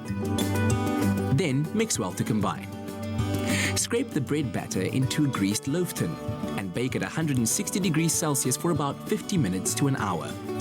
Leave to cool slightly, then serve with lashings of Clover butter. Enjoy this simple, easy, and totally delicious bread by itself, or serve it with your next braai. Made with love by Clover. The smell in the kitchen is enough to make even the most dedicated banter weak at their knees. They're going to want to eat it. That's the thing. Yes, they are. It's irresistible. Oh, yeah, Grace. But listen, it smells so divine in the kitchen here. It smells like home. It smells like the festive season.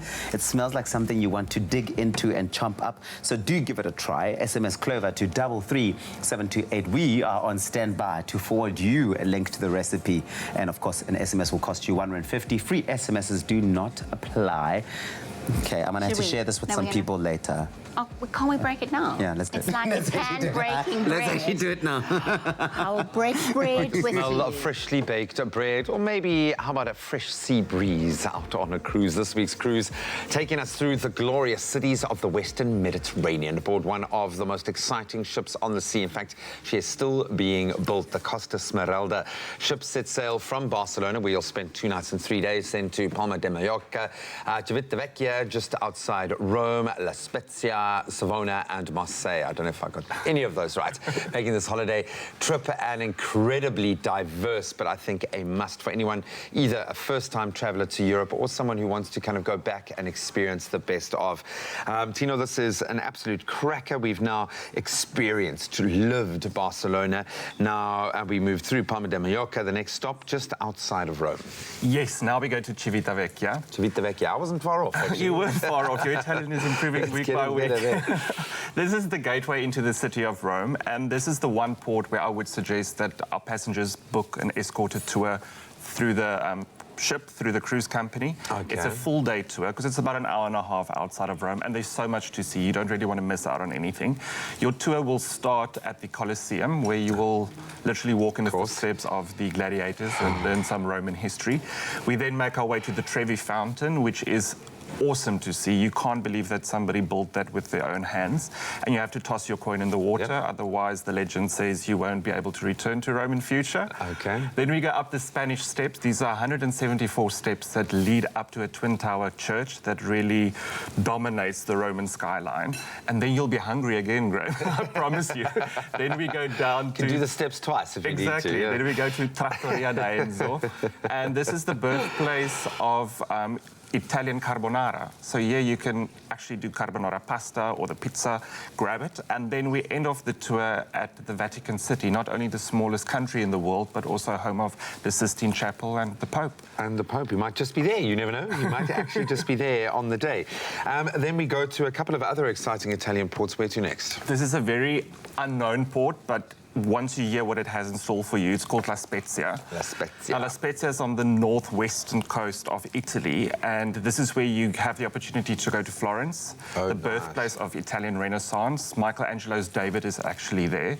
And you can also see Brunelleschi's Duomo that he built. So you've got these marble facades everywhere in Florence, covered in pinks and greens and whites. It's absolutely exquisite. And just the scenery in the city is stunning.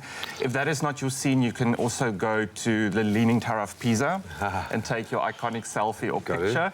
And then for the foodies like me out there, you can go into the hills of Tuscany and explore Italian vineyards and traditional foods that they make from ultimate scratch. foodie heaven. Ultimate foodie heaven. Yeah. And if that is still not what you're looking for, you can also go to Cinque Terre from La Spezia. The idyllic, picturesque town of Portofino is not even 20 minutes away by bus. So, and there's a reason why like 1,000 books have been written about and in this. Yes. It's a muse. This whole country, this part of the world is a muse to so many artists, to so many writers. Yeah, it just sounds absolutely amazing. So then Savona is the last Italian stop on the trip, and then it's off to Marseille to get another side of the Med. A little bit of French that we will now throw in there, the French Riviera. Yes, Marseille is exquisite. It's the capital of the Provence district of the south of France, so lavender fields, beautiful churches. But this is your most maritime influenced city in the world, and you will feel and smell it everywhere. And the church is the pinnacle monument in the city. It's Notre Dame de la Garde. She's so famous that they house over 1.5 million people per year. She's got a 37 feet high gold statue that's gold-plated in 24-karat gold. And from the church, you've got a 360-degree view of the bay and even the island of Monte Cristo. So you'll be spoiled for choice on this trip. It's romantic, it's inspirational. Hopefully this will help you recover from your relationship woes that you were experiencing earlier in the show. But it really is magical. I think that's the best way to describe something like this. And I understand what you mean now. If you say this is, whether you're a first-time traveler to the area and you want to really be able to get this snapshot as much as possible of what it is to be there, but also if you want to go back and really experience it, just a magnificent cruise aboard a magnificent ship, the brand new Costa Smeralda. I'm sure you're relishing the opportunity because the perks of the job is going to get to experience it, do a quality control test such as your right. Tino, this one really is special. Thank you so much. I'm beginning to understand why you love Barcelona so much, and I haven't even been there myself, but maybe it's time for you to treat yourself to a dreamy time out with a holiday to these magnificent cities of the Western Mediterranean, all aboard the Costa Smeralda. And the diverse cultural riches of Barcelona, the landscapes of Italy, the ultimate paradise on earth. You can experience these idyllic locations and bustling cities, all for the remarkable price of 21,999 Rand per person, including your flights and taxes. Just about everything is wrapped up. And to inquire or learn more, you can head over to imaginecruising.co.za. And remember, there are multiple dates that you can do this particular trip. This is just one of those cruises. So just get on, find out more. Maybe there's one that fits your diary. But this one at this price, I think you want to make it fit. And you can also call 0861 777 245. Someone is standing by right now to take your call. Get on it. Go and experience the brand new Costa Smeralda.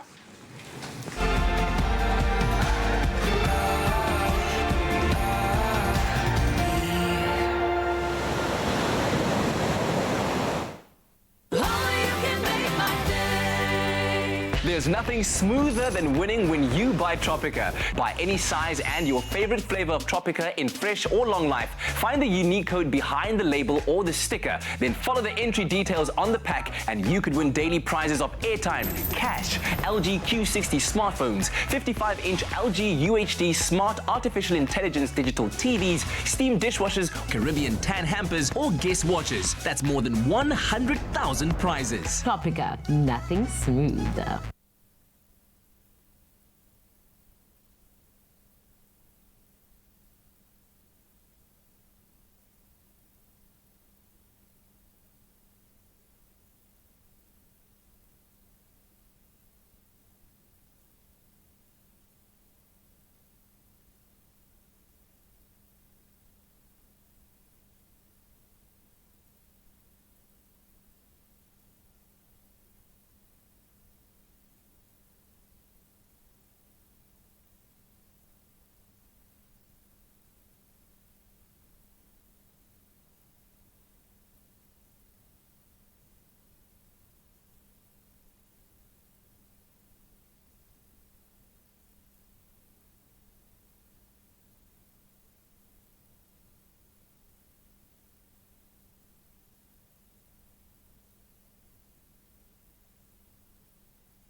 Back to it. It is your feel-good breakfast show, Expresso, live on SABC3. What a Monday we have had. So much culinary delightfulness. Shamelessly promoting it. Look at how gorgeous that is. And I've been eyeing it out. I've been checking you out, so sister, in proud stores. of this. Hey. It came out beautifully. So Thank congratulations. you. It's gorgeous. You look gorgeous in it. Thank you. And the recipes, most importantly, are amazing. So congratulations, guys. Look at our meat-free Monday. Look what we did. We did what yummy. we did. There's a lot of options, as you can see, and this is really only just the beginning.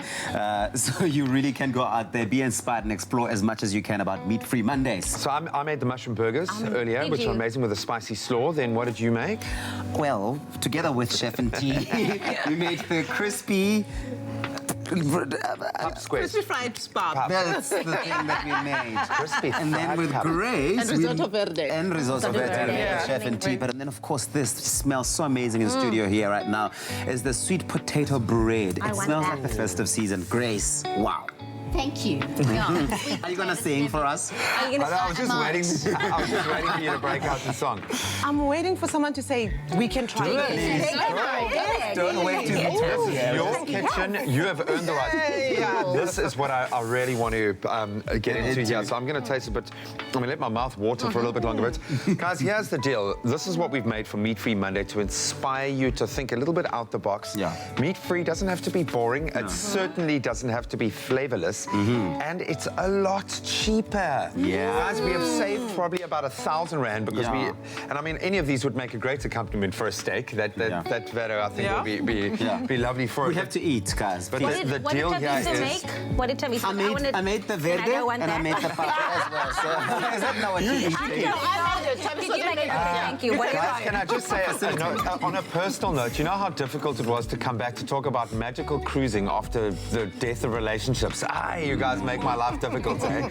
But I'm so glad that we were able to empathize. So if you have gone through something like that, we feel you. But enough talk. Let us chow down, guys. We'll be back tomorrow. Well, we do it again tomorrow, but not maybe so much the meat-free. But tomorrow we're talking health hacks, managing holiday stress. It's coming, guys. It's coming. We need to help you out. You need to know what to do. And then DJ Pioneer is coming through here. It's a review that we're doing. We're looking at a DJ Pioneer system, a GoPro Hero 8 as well, which is brand new and out. And then, of course, it's all about your brain, guys. It's all about keeping healthy, how yoga can help you keep your brain healthy. You want to make sure that you come here tomorrow for all of that. Yum. Okay, give it to me. Who wants to taste this? This is very good. This has got like an Asian vibe to it. Right? So we're taking you to Asia on a plate. The texture of it is absolutely amazing. Chef and T. How nice is that? The book is out, guys. You can get it at all Woolworths and all leading bookstores. And then online, check her out. Where can people follow you? Chef_NTI on all platforms. Perfect. There we go. Go and do that. Guys, never forget, we absolutely adore you. Thank you so much for joining us on this beautiful Monday morning. Grace, Go out there and make someone else's day. Make them some nice meat-free food.